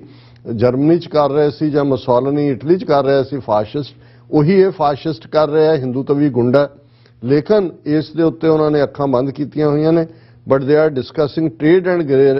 green energy. Where are the dissenting voices against Modi in Europe? These shoes need to be filled. ਇਹ ਜਿਹੜੀਆਂ ਜੁੱਤੀਆਂ ਖਾਲੀ ਨੇ ਜਿਹੜੇ ਤੁਸੀਂ ਮਾਰ ਰਹੇ ਨੇ ਔਰ ਇਹ ਜੈਨੋਸਾਈਡ ਵਾਲਾ ਹੈ, will you take a stand with India? Signs next to the empty shoes read. कि उन्होंने खाली ये भी यूनिक वे ਹੁੰਦਾ अपना मैसेज देने ਦਾ। फिर उन्होंने कहा कि भी the Nordic governments are happily turning blind eye to the atrocities in India. Nordic countries ਉਹੀ ਨੇ ਜਿਨ੍ਹਾਂ ਨੂੰ ਮੈਂ ਨਾਰਥ ਐਟਲਾਂਟਿਕ ਕੰਟਰੀਜ਼ ਕਿਹਾ, ਔਰ ਜਿਹੜੀ ਪ੍ਰੈਸ ਫਰੀडम ਰਿਪੋਰਟਸ ਅਮੰਗਸ ਟੌਪ 5 ਨੇ, ਉਹਨਾਂ ਨੇ ਕਿਹਾ ਵੀ ਉਹ ਉਹਨਾਂ ਨੇ ਕਿਉਂ ਅੱਖਾਂ ਬੰਦ ਕੀਤੀਆਂ ਹੋਈਆਂ ਨੇ। Their meeting agenda is only about trade and clean energy partnerships. How much worse does it have to get? ਕਿ ਵੀ ਹੋਰ ਤੁਸੀਂ ਕੀ ਡੀਕਦੇ ਹੋ ਵੀ ਉਹ ਕੀ ਕਰੇ ਮੋਦੀ ਇਸ ਤੋਂ ਮਾੜਾ ਕਿ ਵੀ ਤੁਹਾਡੀ ਜ਼ਮੀਰ ਜਾਗੇ। This is unacceptable. Silence means complicity. ਬਿਲਕੁਲ ਆਮ ਲੈਂਗੁਏਜ ਵੀ ਅਸੀਂ ਅੰਗਰੇਜ਼ੀ ਚ ਕਹਿੰਦੇ ਹਾਂ ਸਾਇਲੈਂਸ ਮੀਨਸ ਹਾਫ ਐਕਸੈਪਟੈਂਸ, ਪਰ ਅੱਜ ਕੱਲ ਇਹ ਉਹਦੀ ਤਰੱਕੀ ਹੋ ਗਈ ਹੈ। ਇਸ ਕੋਰਟ ਦੇ ਹੁੰਦਾ ਸੀ ਵੀ ਅੱਧੀ ਮਨਜ਼ੂਰੀ ਹੈ ਜਿਹੜਾ ਬੰਦਾ ਕੁਝ ਨਹੀਂ ਕਹਿੰਦਾ, ਪਰ ਸਾਇਲੈਂਸ ਮੀਨਸ ਕੰਪਲਿਸਿਟੀ। ਜੇ ਇੱਕ ਕਾਤਲ ਜਿਹੜਾ ਕਤਲ ਕਰ ਰਿਹਾ ਹੈ, ਜ਼ੁਲਮ ਕਰ ਰਿਹਾ ਹੈ, ਤੇ ਤੁਹਾਨੂੰ ਪਤਾ ਹੈ ਇਹ ਕਰ ਰਿਹਾ ਹੈ, ਤੁਸੀਂ ਇਕੱਲੇ ਚੁੱਪ ਹੀ ਨਹੀਂ ਹੋ, ਤੁਸੀਂ ਉਹਦੇ ਨਾਲ ਦੋਸਤੀ ਦਾ ਹੱਥ ਵਧਾ ਕੇ ਉਹਦੇ ਨਾਲ ਤੁਸੀਂ ਵਪਾਰ ਕਰ ਰਹੇ ਹੋ, ਇਹਦਾ ਮਤਲਬ ਹੈ ਕਿ ਤੁਸੀਂ ਉਸ ਦਾ ਹਿੱਸਾ ਹੋ, ਉਹਦੇ ਨਾਲ ਕੰਪਲਿਸਿਟ ਹੋ। ਔਰ ਉਹਨਾਂ ਨੇ ਨਾਲ ਦੀ ਨਾਲ ਜਿਹੜਾ ਇੰਟਰਨੈਸ਼ਨਲ ਕਮੈਂਟੇਟਰਸ ਨੇ ਜੈਨੋਸਾਈਡ ਵਾਚ ਔਰ ਦੂਸਰੇ ਸਾਰਿਆਂ ਦਾ ਹਵਾਲਾ ਦਿੱਤਾ, ਔਰ ਇਸ ਸਾਰੇ ਦੇ ਚੱਲਦੇ ਅਸੀਂ ਸਮਝਦੇ ਹਾਂ ਹੁਣ ਇਹ ਮੇਜਰ ਰਿਪੋਰਟ ਤੁਹਾਨੂੰ ਕਿਤੇ ਇੰਡੀਅਨ ਮੀਡੀਆ 'ਚ, ਪਾਕਿਸਤਾਨੀ ਮੀਡੀਆ ਤਾਂ ਲੱਗਿਆ ਹੀ ਅੱਜ ਕੱਲ੍ਹ ਦੂਸਰੇ ਪਾਸੇ ਹੋਇਆ, ਉਹਨਾਂ ਨੂੰ ਫਿਕਰ ਹੀ ਨਹੀਂ ਹੈ ਵੀ ਦੁਨੀਆ 'ਚ ਹੋਰ ਕੀ ਹੋ ਰਿਹਾ। ਉਹ ਆਪਣੇ ਘਰੇਲੂ ਖਾਨਾ ਜੰਗੀ ਵਾਲਾ ਮਾਹੌਲ ਸਿਰਜਣ 'ਚ ਹੀ ਲੱਗੇ ਹੋਏ ਨੇ, ਲੇਕਿਨ ਤੁਹਾਨੂੰ ਕਿਤੇ ਹੋਰ ਵੀ ਨਜ਼ਰ ਨਹੀਂ ਆਏਗਾ। ਸਾਨੂੰ ਜਿਵੇਂ ਅਸੀਂ ਫ੍ਰੈਂਚ ਕੰਪਨੀ ਦੀ ਗੱਲ ਕੀਤੀ ਕਿ ਭਾਈ ਕਿਵੇਂ ਉਹਨਾਂ ਨੇ ਜਿਹੜਾ ਪਣਡੁੱਬੀਆਂ ਦਾ ਸਬਮੈਰੀਨਸ ਦਾ ਕੰਟਰੈਕਟ 5 ਕੰਪਨੀਆਂ 'ਚ ਇੱਕ ਨੇ ਵਿਦਡਰਾ ਕੀਤਾ, ਤੇ ਸਾਡੇ ਵਿਊਅਰ ਨੇ ਲਿਖਿਆ ਹੋਇਆ ਸੀ ਕਿ ਮੇਨ ਚੈਨਲ ਤੇ ਖਬਰ ਹੀ ਨਹੀਂ, ਤੁਸੀਂ ਕਿੱਥੋਂ ਲੱਭ ਲਿਆਂਦੇ ਹੋ। ਮੈਂ ਕਿਹਾ ਜੀ ਮਤਲਬ ਤੁਹਾਡੀ ਇਮਾਨਦਾਰੀ ਨਾਲ ਪਹੁੰਚ ਹੋਣੀ ਚਾਹੀਦੀ ਹੈ, ਲੇਕਿਨ ਇਹਦੇ 'ਚ ਕੋਈ ਸ਼ੱਕ ਨਹੀਂ ਹੈ ਕਿ ਮੇਨ ਸਟ੍ਰੀਮ ਜਿਹੜੇ ਨੇ ਉਹ ਇਹਨਾਂ ਖਬਰਾਂ ਨੂੰ ਗਾਇਬ ਕਰ ਦਿੰਦੇ ਨੇ। ਔਰ ਇਹ ਇਸ ਸਭ ਦੇ ਚੱਲਦੇ ਆ ਕੱਲਾ ਇਹੀ ਨਹੀਂ ਹੈ ਕਿ ਵੀ ਉੱਥੇ ਤਾਂ ਇਹ ਨਾਰਥ ਐਟਲਾਂਟਿਕ ਕੰਟਰੀਜ਼ ਨੇ ਨਹੀਂ, ਪਰ ਅੱਜ ਇੱਕ ਪੋਜ਼ਿਟਿਵ ਸੀ ਕਿ ਯੂਨਾਈਟਿਡ ਨੇਸ਼ਨਸ ਦੇ ਸੈਕਟਰੀ ਜਨਰਲ ਨੇ ਜਿਹੜਾ ਰਾਜਸਥਾਨ ਦੀ ਹੁਣ ਜੋਧਪੁਰ ਸਟੇਟ, ਜੋਧਪੁਰ ਦਾ ਏਰੀਆ ਜਿੱਥੋਂ ਜਿਹੜਾ ਅਸ਼ੋਕ ਗਹਿਲਟ ਜਿਹੜਾ ਰਾਜਸਥਾਨ ਦਾ ਚੀਫ ਮਿਨਿਸਟਰ ਹੈ ਉਹਦੀ ਆਪਣੀ ਕਨਸਟੀਚੁਐਂਸੀ ਹੈ, ਕਿਉਂਕਿ ਰਾਜਸਥਾਨ 'ਚ ਕਾਂਗਰਸ ਦੀ ਹਕੂਮਤ ਹੈ ਔਰ ਬੀਜੇਪੀ ਆਪਣੀਆਂ ਰੂਲਡ ਸਟੇਟਸ ਦਾ ਗੁੰਡਾਗਰਦੀ ਕਰ ਹੀ ਰਹੀ ਹੈ। ਜੋ ਮੁਸਲਮਾਨਾਂ ਨਾਲ ਸਲੂਕ ਜਾਂ ਘੱਟ ਗਿਣਤੀਆਂ ਨਾਲ ਹੋ ਰਿਹਾ ਯੂਪੀ 'ਚ, ਮੱਧ ਪ੍ਰਦੇਸ਼ ਜਾਂ ਦਿੱਲੀ 'ਚ ਕੇਜਰੀਵਾਲ ਦੇ ਨੱਕ ਥੱਲੇ, ਜਿਸ ਕੇਜਰੀਵਾਲ ਨੂੰ ਸੱਪ ਸੁੰਘਿਆ ਹੋਇਆ, ਪਰ ਉਹਨਾਂ ਨੂੰ ਇਹ ਲੱਗਦਾ ਵੀ ਜੇ ਰਾਜਸਥਾਨ 'ਚ ਆਂਦੀਆਂ ਚੋਣਾਂ ਤੱਕ ਪਹੁੰਚਦੇ ਆ ਉੱਥੇ ਬੀਜੇਪੀ ਦੀ ਸਰਕਾਰ ਬਣਾਉਣੀ ਹੈ ਤੇ ਫਿਰਕੂ ਨਫ਼ਰਤ ਫੈਲਾਓ। ਔਰ ਉਹਨਾਂ ਨੇ ਇੱਕ ਡਰਾਮਾ ਜਿਹਾ ਕੀਤਾ ਕਿ ਜੀ ਦੇਖੋ ਈਦ ਦੇ ਮੌਕੇ ਇਹ ਜੋਧਪੁਰ ਵਾਲੇ ਮੁਸਲਮਾਨ ਜਿਹੜੀ ਡੈਕੋਰੇਸ਼ਨ ਕਰ ਰਹੇ ਸੀ, ਉਹਨਾਂ ਨੇ ਫਲਾਣਾ ਜਿਹੜਾ ਸਾਡਾ ਫਰੀडम ਫਾਈਟਰ ਹੈ ਉੱਥੇ ਲੱਗਿਆ ਜਿਹੜਾ ਭਗਵਾ ਝੰਡਾ ਸੀ ਉਹ ਲਾ ਕੇ ਤੇ ਉਹਨਾਂ ਨੇ ਆਪਣਾ ਇਸਲਾਮ ਦਾ ਝੰਡਾ, ਔਰ ਉੱਥੇ ਪੂਰੀ ਰਾਈਟਿੰਗ ਔਰ ਪੂਰੀ ਕਰਫਿਊ ਔਰ ਇੰਟਰਨੈਟ ਬੰਦ ਔਰ ਇਹ ਉਹ ਉੱਥੇ ਕੀ ਚੱਲ ਰਿਹਾ ਅੰਦਰ, ਕਿਉਂਕਿ ਰਿਪੋਰਟਰਸ ਦੀ ਗੱਲ ਕਰਕੇ ਅਸੀਂ ਹਟੇ ਹਾਂ ਕਿ ਖਬਰਾਂ ਤੋਂ ਉੱਥੇ ਹੁਣ ਉਹੀ ਨਿਕਲਦੀਆਂ ਨੇ ਜਿਹੜੀਆਂ ਉਹ ਚਾਹੁੰਦੇ ਨੇ। ਅੱਗੇ ਸੋਸ਼ਲ ਮੀਡੀਆ ਥੋੜਾ ਬਹੁਤ ਕੋਈ ਖਬਰ ਕੱਢ ਲਿਆਂਦਾ ਸੀ, ਪਰ ਹੁਣ ਸੋਸ਼ਲ ਮੀਡੀਆ ਨੂੰ ਚੁੱਪ ਕਰਾਉਣ ਲਈ ਜਿਸ ਲੈਵਲ ਦੇ ਉੱਤੇ ਇਹਨਾਂ ਦੀ ਸਾਈਬਰ ਪੁਲਿਸ ਬੈਠੀ ਹੋਈ ਹੈ, ਔਰ ਜਿਵੇਂ ਘਰੋਂ ਚੁੱਕਦੇ ਨੇ ਇੱਕ ਟਵੀਟ ਕਰਨ ਦੇ ਉੱਤੇ, ਜੇ ਹੁਣ ਉਹ ਜੰਗਾਨੀ ਨਾਂ ਦਾ ਆਜ਼ਾਦ ਐਮਐਲਏ ਜਿਹੜਾ ਗੁਜਰਾਤ ਉਹ ਟਵੀਟ ਕਰਦਾ ਕੋਈ ਮੋਦੀ ਦੇ ਖਿਲਾਫ ਉਹਦੀ ਨੀਤੀਆਂ ਦੇ, ਤੇ ਅਸਾਮ ਦੀ ਪੁਲਿਸ ਆ ਕੇ ਉਹਨੂੰ ਚੁੱਕ ਕੇ ਲੈ ਜਾਂਦੀ ਹੈ, ਔਰ ਜੇ ਉਸ ਕੇਸ 'ਚ ਉਹਦੀ ਜ਼ਮਾਨਤ ਹੋ ਜਾਂਦੀ ਹੈ ਉਹ ਇੱਕ ਨਵਾਂ ਕੇਸ ਪਾ ਦਿੰਦੇ ਨੇ ਕਿ ਜੀ ਜਦੋਂ ਪੁਲਿਸ ਗ੍ਰਿਫਤਾਰ ਕਰਨ ਗਈ ਸੀ ਇਹਨੇ ਪੁਲਸੀਆਂ ਨਾਲ ਮਿਸਬਿਹੇਵ ਕੀਤਾ, ਯੂਨੀਫਾਰਮ ਦੀ ਤੋਹੀਨ ਹੋਈ, ਉਹ ਤੁਹਾਡੀ ਜ਼ਮਾਨਤ ਵੀ ਨਹੀਂ ਹੁੰਦੀ ਉਸ ਕੇਸ 'ਚ। ਹੁਣ ਇਹ ਜੋ ਕੁਝ ਜੋਧਪੁਰ 'ਚ ਚੱਲ ਰਿਹਾ ਹੈ ਇਸ ਦੇ ਉੱਤੇ hope various communities will work together, United Nations spokesperson on Jodhpur communal tensions, ਇਸ ਦੇ ਉੱਤੇ ਉਹਨਾਂ ਨੇ ਕਿਹਾ ਕਿ ਵੀ communal tensions gripped Jodhpur hours before Eid on Tuesday, prompting the authorities to suspend mobile internet services and impose a curfew in 10 police stations area of the city। ਔਰ ਇਸ ਸਾਰੇ ਦੇ ਚੱਲਦੇ ਆ United Nations Secretary General Antonio Guterres has said it is hoped that various communities will work together and Indian government and security forces will ensure that everyone can go about their activities including celebrations of the festival peacefully। ਹੁਣ ਜ਼ਾਹਰ ਹੈ ਕਿ ਇਹ ਸਾਰੀ tension Jodhpur 'ਚ deliberately create ਕੀਤੀ ਗਈ। ਇੱਕ ਤਾਂ ਉਹਨਾਂ ਨੇ ਉਹਨਾਂ ਨੂੰ ਈਦ ਨਹੀਂ ਮਨਾਉਣ ਦਿੱਤੀ, ਜੇ ਹੁਣ ਕਰਫਿਊ ਲੱਗ ਗਏ, ਮੋਬਾਈਲ ਹੈ, ਤੁਸੀਂ ਹੁਣ ਇਹ ਜਿਹੜੀ ਈਦ ਹੈ, ਈਦ ਉਲ ਫਿਤਰ, ਇਹਦੇ 'ਚ ਖਾਸ ਤੌਰ ਤੇ ਇੰਪੋਰਟੈਂਟ ਹੁੰਦਾ ਹੈ ਕਿ ਜਿਹੜੀ ਈਦ ਦੀ ਨਮਾਜ਼ ਹੈ ਉਹ ਖੁੱਲੇ ਦੇ ਵਿੱਚ, ਜਿਹਨੂੰ ਈਦਗਾਹ ਕਿਹਾ ਜਾਂਦਾ, ਉਹਦੇ 'ਚ ਪੜ੍ਹੀ ਜਾਂਦੀ ਹੈ ਔਰ ਉਹ ਸਾਰੇ ਕਰਫਿਊ। ਔਰ ਸੈਕੰਡਲੀ ਇਹ ਨਫ਼ਰਤ ਦੇ ਬਹਾਨੇ ਅਸੀਂ ਦੇਖਾਂਗੇ ਕਿ ਆਉਣ ਵਾਲੇ ਪੀਰੀਅਡ 'ਚ ਰਾਜਸਥਾਨ ਦੇ ਹੋਰ ਥਾਵਾਂ ਦੇ ਉੱਤੇ ਵੀ ਮੁਸਲਮਾਨਾਂ ਦੇ ਖਿਲਾਫ ਵਾਇਲੈਂਸ ਹੋਏਗੀ। ਔਰ ਜਿਹੜੀ ਸੈਕਟਰੀ ਜਨਰਲ ਦੀ ਸਟੇਟਮੈਂਟ ਹੈ, I think the basic point is our hope that various communities will work together and that the government and the security forces will ensure that everyone can go about their activities, including their celebratory activities, peacefully. और ये deputy spokesman नवी और ये वो क्या हाल है, इन्हों का कोई बहुता मतलब तो नहीं रहिंदा, लेकिन सिंबॉलिकली तुसीं ये तो महसूस करते हो भी घट्टो घट्ट यूनाइटेड नेशनस दे विच भी ये रिपोर्टिंग है कि उत्थे हो की रहा है। पर जदों वपार होने ने, जदों स्ट्रैटेजिक पार्टनरशिप की गल है और तुसी चाइना नूं घेरना है, तुसी दूसरा करना है, फिर यह हुंदा है कि भाई ये जिहड़ा है वो बेगुनाह दा डुलिया खून किसी दी ज़मीर नूं नहीं झंजोड़दा। जी डॉक्टर साहब, तुहाडा बहुत बहुत शुक्रिया। साथां ने ब्रेक व्यूअर्स तो सारे इसी तरह ही बने रहना। मिलते हैं छोटे जे ब्रेक तो बाद।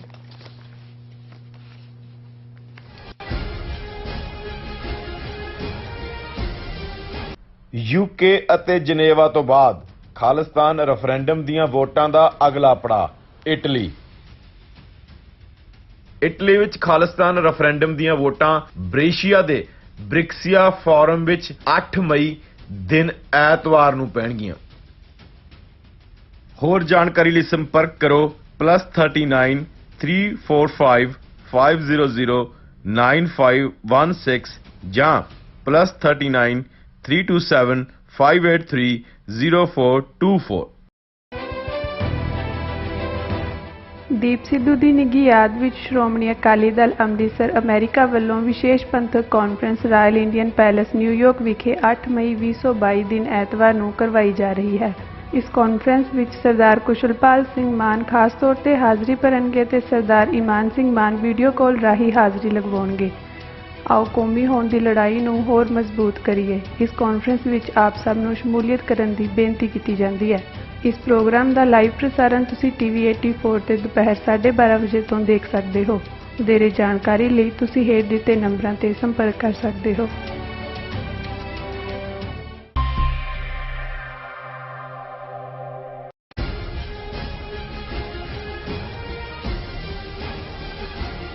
Viewers welcome back on programme. So viewers Pakistan के हवाले नाल गलबात करन जा रहे हैं। व्यूअर्स जिस तरह कि असीं जानते हैं कि पाकिस्तान में अजकल जिहड़ी काफ़ी सियासी अफरा तफरी का जिहड़ा माहौल है वह बनया होया है। सो पाकिस्तान के एक खैर खुआ होने के नाते असीं अपने पाकिस्तानी भैन भरावां नूं अपील ते बेनती करते हैं कि वह बहुत ही ठंडे दिल नाल अते समझदारी नाल जिहड़ा है वह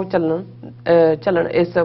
जदा जो भी अजकल जिहड़ा माहौल चल रहा है पाकिस्तान दे विच। सो इस बारे आपां गलबात करन जा रहे हैं। सो असीं चाहांगे कि तुसां इसी तरह बने रहना। देखण सुनने या लिखण लई तुहाडा सब दा बहुत बहुत शुक्रिया। जी डॉक्टर साहब की कहना चाहोगे?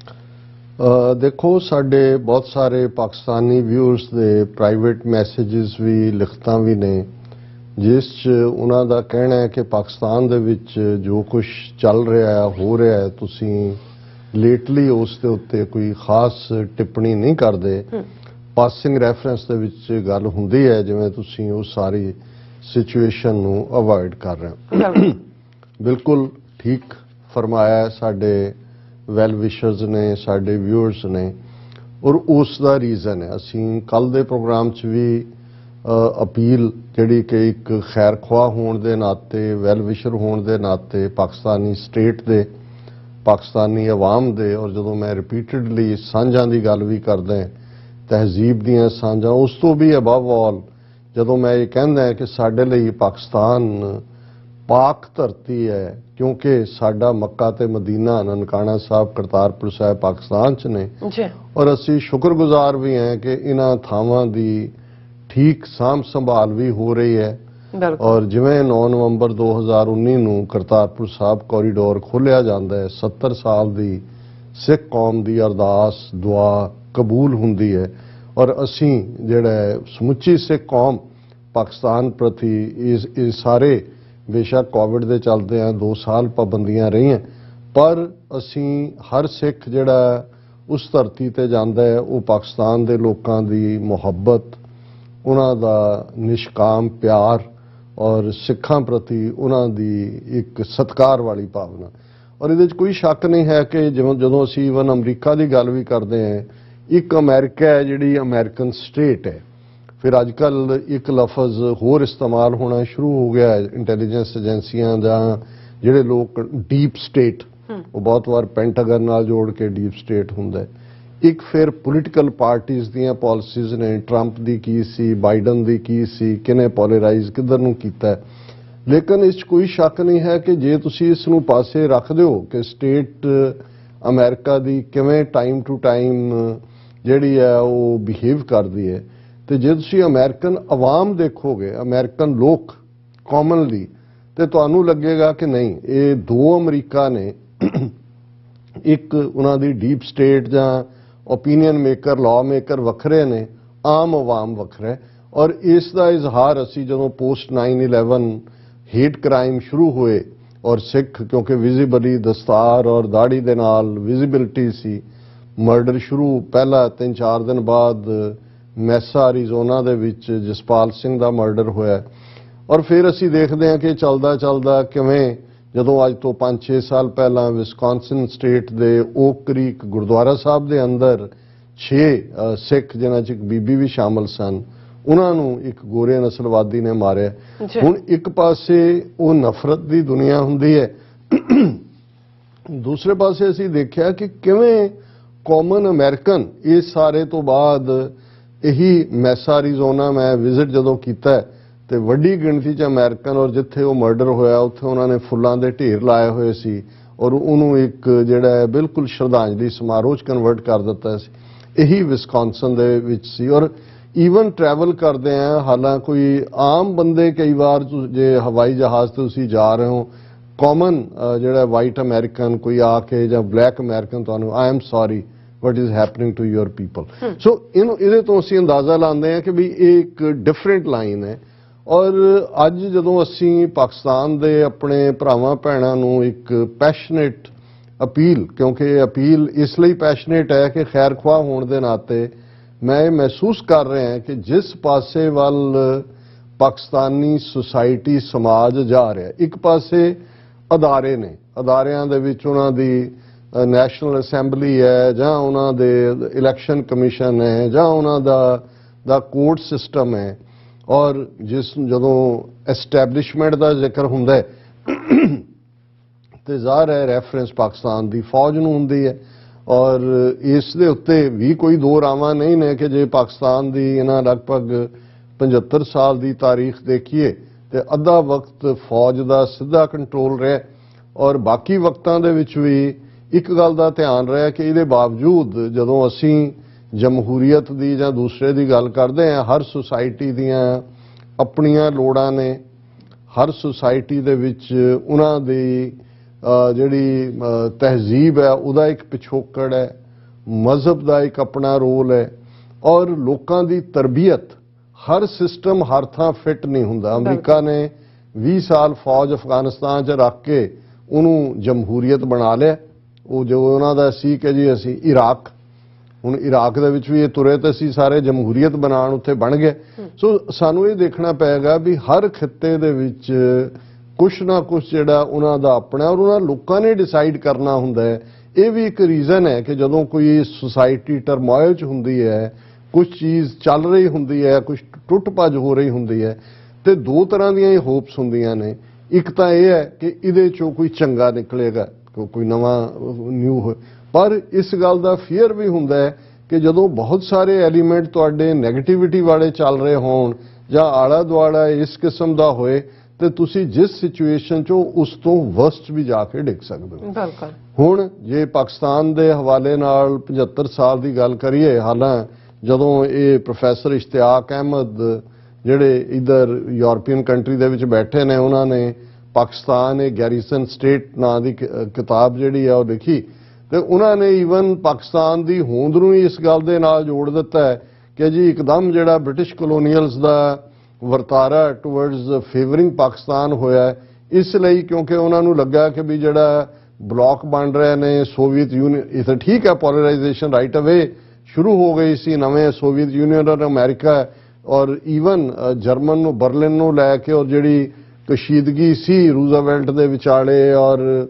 ਚਰਚਲ ਔਰ ਸਟਾਲਿਨ ਔਰ ਦੂਜਾ, ਉਹ ਸਾਰੇ ਨੇ ਸਬੂਤ। ਪਰ ਜੇ ਇਹ ਕਨਕਲੂਡ ਹੋਏ ਕਿ ਭਾਈ ਇਹ ਤਾਂ ਉਹਨਾਂ ਨੇ ਸਟੇਟ ਹੀ ਇਸ ਲਈ ਕ੍ਰੀਏਟ ਕੀਤੀ ਕਿ ਇਹਨਾਂ ਦੇ ਪੱਛਮੀ ਮੁਲਕਾਂ ਦੇ ਇੰਟਰਸਟ ਖਾਸ ਤੌਰ ਤੇ ਅਮਰੀਕਾ ਦੇ ਸਰਵ ਹੋਣਗੇ, ਜੇ ਇਸ ਦੇ ਨਾਲ ਅਸੀਂ ਨਾ ਵੀ ਸਹਿਮਤ ਹੋਈਏ, ਪਰ ਜੇ ਅਸੀਂ ਉਸ ਸਾਰੇ ਕੋਲਡ ਵਾਰ ਪੀਰੀਅਡ 'ਚ ਦੇਖੀਏ ਕਿ ਜਿਹੜੇ ਪਾਕਿਸਤਾਨ ਦੇ ਐਗਜ਼ਿਸਟਿੰਗ ਹਾਕਮ ਸੀ ਉਹ ਸਿਵਲ ਹੋਏ ਜਾਂ ਫਿਰ ਜਨਰਲ ਅਯੂਬ ਖਾਨ ਦੇ ਪਹੁੰਚਣ ਤੱਕ, ਉਹ ਬਗਦਾਦ ਪੈਕਟ, ਸੀਟੋ ਦੀ ਮੈਂਬਰਸ਼ਿਪ, ਔਰ ਓਵਰਆਲ ਉਹ ਚਲਦਿਆਂ ਉਹ ਵਰਤਾਰਾ 1979 'ਚ ਸੋਵੀਅਤ ਯੂਨੀਅਨ ਵੱਲੋਂ ਜਦੋਂ ਆਕੂਪਾਈ ਕੀਤਾ ਗਿਆ ਅਫਗਾਨਿਸਤਾਨ ਨੂੰ, ਫਿਰ ਅਗਲੇ 10 ਸਾਲ ਪਾਕਿਸਤਾਨ ਜਿਹੜਾ ਉਹ ਗਰਾਊਂਡ ਕੰਟਰੀ ਬਣਿਆ, ਜਿੱਥੋਂ ਕਿ ਸਾਰੇ ਜੁਆਇੰਟ ਆਪਰੇਸ਼ਨ CIA ISI ਦੇ, ਫਿਰ ਅਸੀਂ ਦੇਖਦੇ ਹਾਂ ਕਿ ਅਮਰੀਕਾ ਨੇ ਅਬੈਂਡਨ ਕਰਕੇ ਉੱਥੇ ਸਿਵਲ ਵਾਰ ਲਈ ਅਫਗਾਨਾਂ ਨੂੰ ਛੱਡ ਦਿੱਤਾ। 9/11 ਤੋਂ ਬਾਅਦ 20 ਸਾਲ, ਔਰ ਉਹ ਸਾਰੀਆਂ ਸਟੇਟਮੈਂਟਸ ਜਿਹੜੀਆਂ ਸੈਕਟਰੀ ਆਫ ਸਟੇਟ ਨੂੰ ਹੁੰਦੀਆਂ ਨੇ, ਜਨਰਲਾਂ ਨੂੰ ਹੁੰਦੀਆਂ ਨੇ ਕਿ ਜੀ either you are with us ਔਰ ਅਗੇਂਸਟ ਅਸ, ਪਾਕਿਸਤਾਨ ਨੂੰ ਅਸੀਂ ਪਾਰਕਿੰਗ ਲਾਟ ਬਣਾ ਦੇਵਾਂਗੇ ਔਰ ਅਸੀਂ ਸਟੋਨ ਏਜ ਤੁਹਾਨੂੰ ਭੇਜ ਦੇਵਾਂਗੇ। ਔਰ ਪਾਕਿਸਤਾਨ ਦੇ ਹਾਕਮ ਉਹ ਬੇਸ਼ੱਕ ਫੌਜੀ ਸੀ ਜਾਂ ਸਿਵਲੀਅਨ ਸੀ, ਜੇ ਸਾਰੇ ਪੀਰੀਅਡ 'ਚ ਦੇਖੀਏ ਕਿ ਇੱਕ ਪੋਜ਼ਿਟਿਵਿਟੀ ਤਾਂ ਇਹ ਜ਼ਰੂਰ ਰਹੀ ਕਿ ਵੀ ਚਾਈਨਾ ਦੇ ਨਾਲ ਜ਼ੁਲਫਿਕਾਰ ਅਲੀ ਭੁੱਟੋ ਦੇ ਵੇਲੇ ਸਬੰਧ ਕਲੋਜ਼ ਹੀ ਨਹੀਂ ਹੋਏ, ਰਾਦਰ ਜੇ ਅਮਰੀਕਾ ਦੀ ਵਿੰਡੋ ਓਪਨ ਕਰਵਾਈ ਚਾਈਨਾ ਦੇ ਨਾਲ ਤਾਂ ਪਾਕਿਸਤਾਨ ਨੇ ਕਰਵਾਈ। ਹੁਣ ਉਸ ਸਾਰੇ ਦੇ ਚ ਔਰ ਜੇ ਪਾਕਿਸਤਾਨੀ ਫੌਜ ਦੀ ਕੰਟਰੀਬਿਊਸ਼ਨ ਦੀ ਗੱਲ, ਉਹ ਮੈਨੂੰ ਬਾਰ-ਬਾਰ ਦੁਹਰਾਉਣ ਦੀ ਲੋੜ ਨਹੀਂ ਹੈ ਕਿ ਕਿਵੇਂ ਉਹਨਾਂ ਨੇ ਇੰਟਰਨਲ ਵਾਰ ਵੀ, ਔਰ ਇੰਡੀਆ ਜਿਹੜਾ ਗੁਆਂਢ ਦੇ ਵਿੱਚ ਬੈਠਾ ਹੈ ਜਿਨ੍ਹਾਂ ਨੇ ਕਦੇ ਐਕਸੈਪਟ ਹੀ ਨਹੀਂ ਕੀਤਾ ਪਾਕਿਸਤਾਨ ਦੀ ਹੋਂਦ ਨੂੰ, ਅੱਜ ਵੀ ਜੇ ਉਹ ਕਹਿ ਰਹੇ ਨੇ ਜੀ ਅਗਲੇ 5-7 ਸਾਲ 'ਚ ਸਾਡਾ ਅਖੰਡ ਭਾਰਤ ਹੈ, ਮੋਹਨ ਭਾਗਵਤ ਨੇ ਪਿਛਲੇ ਦਿਨਾਂ 'ਚ ਕਿਹਾ ਬਣੇਗਾ, ਤੇ ਇਹਦਾ ਮਤਲਬ ਇਹ ਹੈ ਕਿ ਭਾਈ ਜਿਸ ਮੁਲਕ ਨੇ ਅੱਧਾ ਮੁਲਕ ਤੋੜਿਆ, ਮਸ਼ਰਕੀ ਪਾਕਿਸਤਾਨ ਬੰਗਲਾਦੇਸ਼ ਬਣਾਇਆ ਫੌਜ ਦਾ ਇਸਤੇਮਾਲ ਕਰਕੇ, ਔਰ ਇਹੀ ਗੱਲ ਜਦੋਂ ਸੁਬਰਾਮਨੀਅਮ ਸਵਾਮੀ ਵਰਗਾ ਬੰਦਾ ਇਹ ਜਾ ਕੇ ਕਹਿ ਰਿਹਾ ਜੀ ਕਿ ਅਸੀਂ ਆਪਣੀ ਲਾਈਫ ਟਾਈਮ 'ਚ ਆਪਣਾ ਕੰਮ ਕੀਤਾ ਕਿ ਪਾਕਿਸਤਾਨ ਨੂੰ 2 ਹਿੱਸਿਆਂ 'ਚ ਤੋੜਿਆ ਤੇ ਤੁਸੀਂ ਅੱਗੋਂ ਇਹਨੂੰ 4 'ਚ ਤੋੜੋ, ਉਹ ਤੋਂ ਤੁਹਾਨੂੰ ਡਿਜ਼ਾਈਨ ਸਮਝ ਆਏਗਾ। ਫਿਰ ਸੀਪੈਕ ਦਾ ਆ ਜਾਣਾ ਇੱਕ ਵੱਡੀ ਡਿਵੈਲਪਮੈਂਟ ਹੈ, ਜਿਸ ਦੇ ਥੱਲੇ ਨਾ ਉਹ ਅਮਰੀਕਾ ਨੂੰ ਗਵਾ ਰਿਹਾ ਨਾ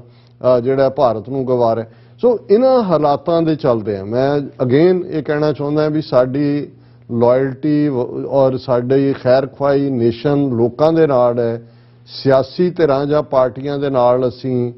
ਜਿਹੜਾ ਲੋਕਲ ਜਿਹੜੇ ਉੱਥੇ ਸਿੱਖ ਰਹਿੰਦੇ ਨੇ ਜਾਂ ਮੁਸਲਮਾਨ ਨੇ ਜਾਂ ਬਾਕੀ ਸ਼ਹਿਰੀ ਨੇ, ਉਹ ਕੌਣ ਕਿਸ ਪਾਰਟੀ 'ਚ ਉਹਨਾਂ ਦੀ ਲੋਕਲ ਪੋਲਿਟਿਕਸ ਹੈ। ਅਸੀਂ ਇੱਕ ਖੈਰ ਖਵਾਹ ਹੋਣ ਦੇ ਨਾਤੇ, ਕਿਉਂਕਿ ਮੈਂ ਜਿੰਨੇ ਸ਼ੋਅ ਈਵਨ ਮੈਨੂੰ ਲੱਗਦਾ ਸੀ ਕਿ ਵੀ ਕੁਛ ਉਹਨਾਂ 'ਚੋਂ ਆਬਜੈਕਟਿਵ ਡਿਸਕਸ਼ਨ ਕਰਦੇ ਨੇ, ਪਹਿਲੇ 2 ਮਿੰਟ ਦੇ ਵਿੱਚ ਨਜ਼ਰ ਆ ਜਾਂਦਾ ਹੈ ਕਿ ਵੀ ਇਹ ਪ੍ਰੋਪੇਗੈਂਡਿਸਟ ਹੋ ਗਏ ਨੇ ਟੋਟਲੀ, ਕੋਈ ਇੱਕ ਧਿਰ ਦੀ ਐਡਵੋਕੇਸੀ ਕਰ ਰਿਹਾ, ਇੱਕ ਦੂਸਰੀ ਦੀ ਕਰ ਰਿਹਾ। ਔਰ ਇਸ ਸਾਰੇ ਦੇ ਚੱਲਦੇ ਆ ਦੇਖੋ ਦੁਸ਼ਮਣ ਉਦੋਂ ਹੀ ਵਾਰ ਕਰਦਾ ਹੈ ਜਦੋਂ ਉਹ ਤੁਹਾਡੇ ਅੰਦਰ ਖਾਮੀ ਦੇਖਦਾ ਹੈ ਜਾਂ ਉਹ ਹਾਲਾਤ ਅਸੀਂ ਆਪ ਹੀ ਕਈ ਵਾਰ ਬਣਾ ਦਿੰਦੇ ਹਾਂ। ਔਰ ਇਹ ਬੰਗਲਾਦੇਸ਼ ਦਾ ਟੁੱਟਣਾ, ਜੇ ਉਹ ਸਾਰੇ ਤਾਂ ਅੱਜ ਭਾਵੇਂ ਉਸ ਨੂੰ ਕੋਈ ਸ਼ੇਖ ਮੁਜੀਬੁਰ ਰਹਿਮਾਨ ਨਾਲ ਜੋੜੇ, ਕੋਈ ਜ਼ੁਲਫਿਕਾਰ ਅਲੀ ਭੁੱਟੋ ਦੀ ਗਰੀਡ ਕਿ ਵੀ ਉਹ ਖੁਦ ਹੀ ਬਣਨਾ ਚਾਹੁੰਦਾ ਸੀ, ਉਹਨੇ ਯਹੀਆ ਖਾਨ ਤੋਂ, ਇਹ ਫਿਰ ਪਾਰਟ ਆਫ ਦਾ ਹਿਸਟਰੀ ਹੁੰਦਾ ਹੈ ਵੀ ਕਿਹਨੇ ਕਿਹਨੂੰ ਕੀ ਕਿਹਾ। ਲੇਕਿਨ ਇਹ ਬੜਾ ਜ਼ਰੂਰੀ ਹੈ ਕਿ ਇਸ ਵੇਲੇ ਪਾਕਿਸਤਾਨ ਦੇ ਆਵਾਮ, ਕਿਉਂਕਿ ਜਿਵੇਂ ਸੁਸਾਇਟੀ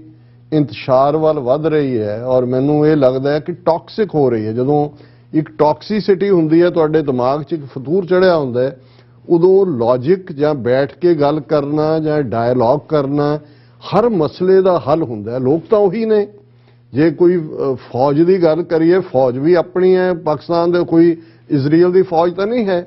ਜੇ ਤੁਹਾਡੇ ਸਿਵਲੀਅਨ ਅਦਾਰੇ ਨੇ, ਜੇ ਈਵਨ ਅਸੀਂ ਕਰਪਸ਼ਨ ਦੇ ਹਵਾਲੇ ਨਾਲ ਜਾਂ ਦੂਸਰਿਆਂ ਨਾਲ ਗੱਲ ਕਰੀਏ ਜਾਂ ਈਵਨ ਅਮਰੀਕਨ ਇਨਫਲੂਐਂਸ ਦੀ ਗੱਲ ਕਰੀਏ, ਇਹ ਅਮਰੀਕਨ ਇਨਫਲੂਐਂਸ ਕੋਈ ਪਹਿਲੀ ਵਾਰ ਤਾਂ ਨਹੀਂ ਹੈ ਜਿਹੜਾ ਉਸ ਸਟੇਟ ਨੇ ਲਿਆ।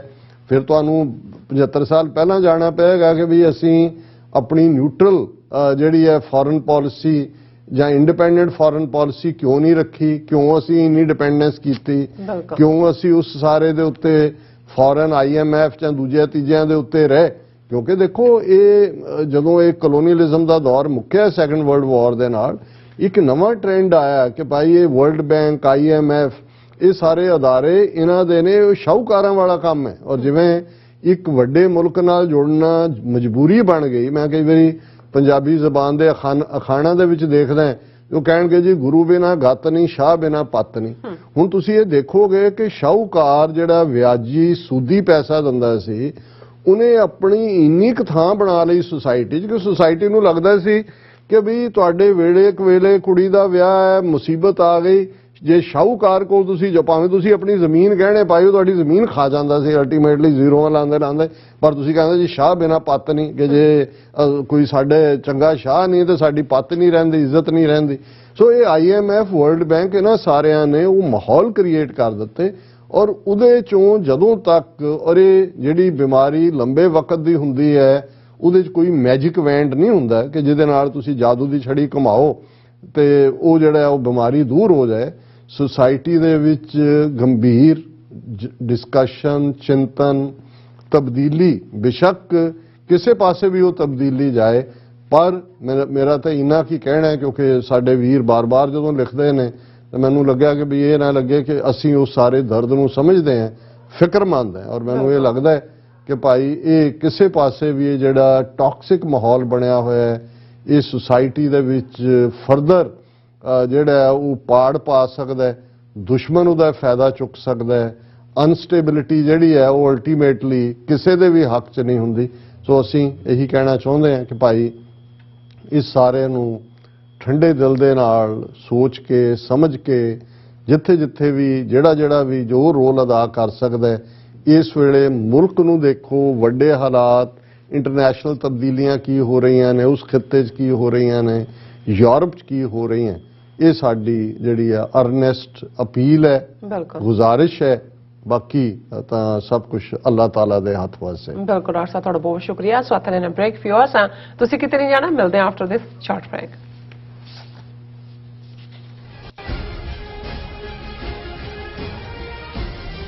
UK ਅਤੇ ਜਨੇਵਾ ਤੋਂ ਬਾਅਦ ਖਾਲਿਸਤਾਨ ਰੈਫਰੈਂਡਮ ਦੀਆਂ ਵੋਟਾਂ ਦਾ ਅਗਲਾ ਪੜਾਅ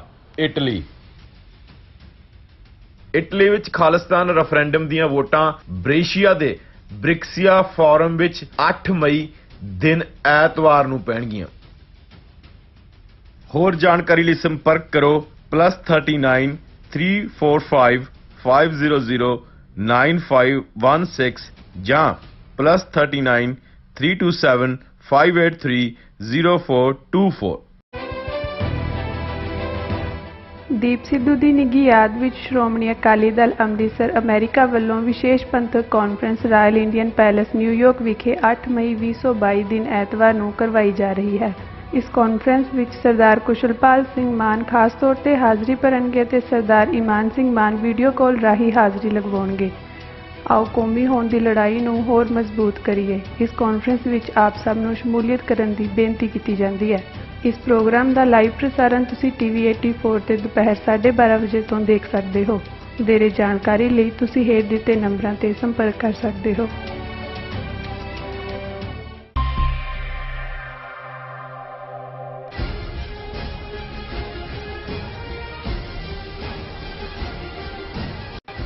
viewers welcome back on programme. So viewers ਐਨਵਲ ਸੈਕਸ਼ਨ ਵਿੱਚ ਗੱਲਬਾਤ ਕਰਨ ਜਾ ਰਹੇ ਹਾਂ ਕਿ ਇੱਕ ਹਿੰਦੂ ਵੀਰ ਨੇ ਹਿੰਦੂ ਕਮਿਊਨਿਟੀ ਨੂੰ ਅਪੀਲ ਕੀਤੀ ਹੈ ਕਿ ਜੇ ਸਿੱਖਾਂ ਨੂੰ ਖਾਲਿਸਤਾਨ ਦੇ ਦਿਓ, ਕਿਉਂਕਿ ਜਦੋਂ ਤੱਕ ਇਹ ਸਾਡੇ ਨਾਲ ਹਨ ਉਦੋਂ ਤੱਕ ਇਹਨਾਂ ਨੇ ਭਾਰਤ ਨੂੰ ਹਿੰਦੂ ਰਾਸ਼ਟਰ ਨਹੀਂ ਬਣਨ ਦੇਣਾ। ਸੋ ਅਸੀਂ ਹਿੰਦੂ ਵੀਰ ਦੀ ਜਿਹੜੀ ਇਸ ਸਿਆਣਪ ਦੀ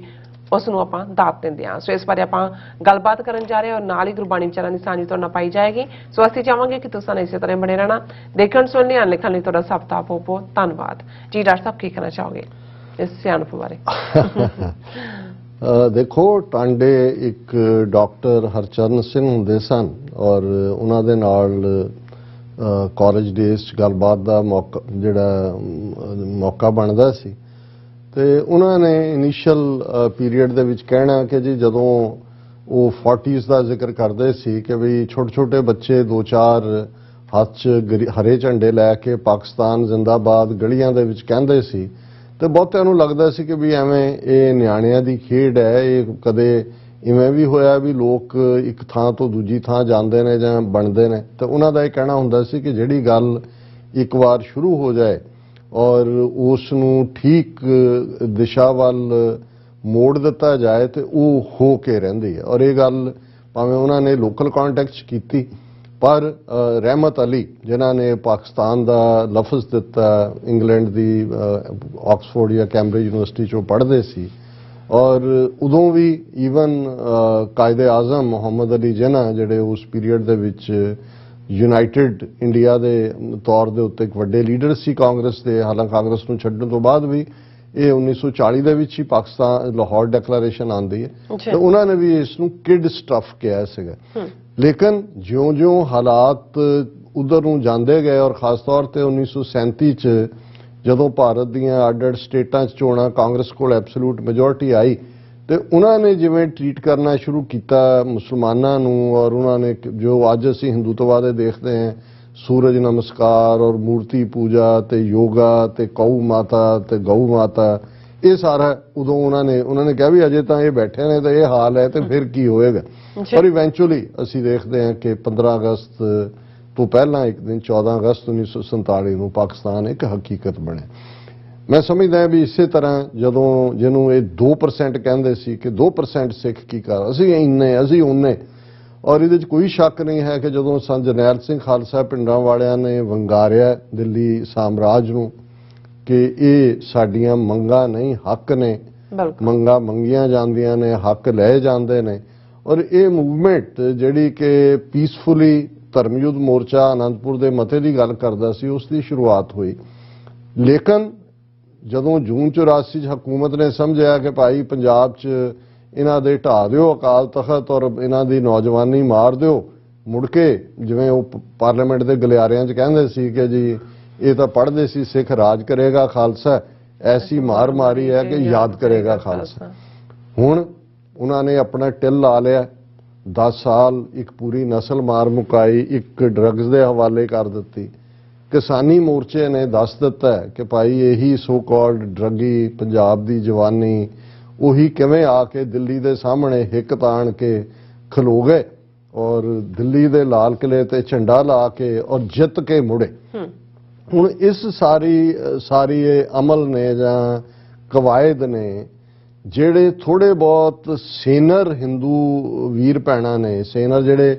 ਸਮਝ ਸਕਦੇ ਨੇ, ਸਿੱਖਾਂ ਦੇ ਇਤਿਹਾਸ ਸੁਭਾਅ ਤੋਂ ਵੀ ਵਾਕਿਫ ਨੇ ਕਿ ਵੀ ਇਹਨਾਂ ਨੇ ਟਿਕ ਕੇ ਨਹੀਂ ਬਹਿਣਾ ਹੈ, ਔਰ ਜ਼ਾਹਰ ਹੈ ਕਿ ਹਿੰਦੂ ਰਾਸ਼ਟਰ ਬਣਨਾ ਚਾਹੀਦਾ, ਕਿਉਂ ਨਹੀਂ ਬਣਨਾ ਚਾਹੀਦਾ। ਜੇ ਫਰਕ ਇੰਨਾ ਹੀ ਹੈ ਕਿ ਭਾਈ ਆਲਰੇਡੀ ਮੁਸਲਮਾਨਾਂ ਦੇ ਲਈ ਤਾਂ ਪਾਕਿਸਤਾਨ ਇੱਕ ਇਸਲਾਮਿਕ ਨੇਸ਼ਨ ਬਣਿਆ, ਬੁਨਿਆਦੀ ਦੀ ਮਜ਼ਹਬ ਸੀ।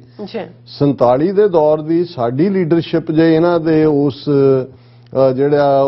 ਚੱਕਵੇਂ ਦੇ ਵਿੱਚ ਨਾ ਫਸਦੀ,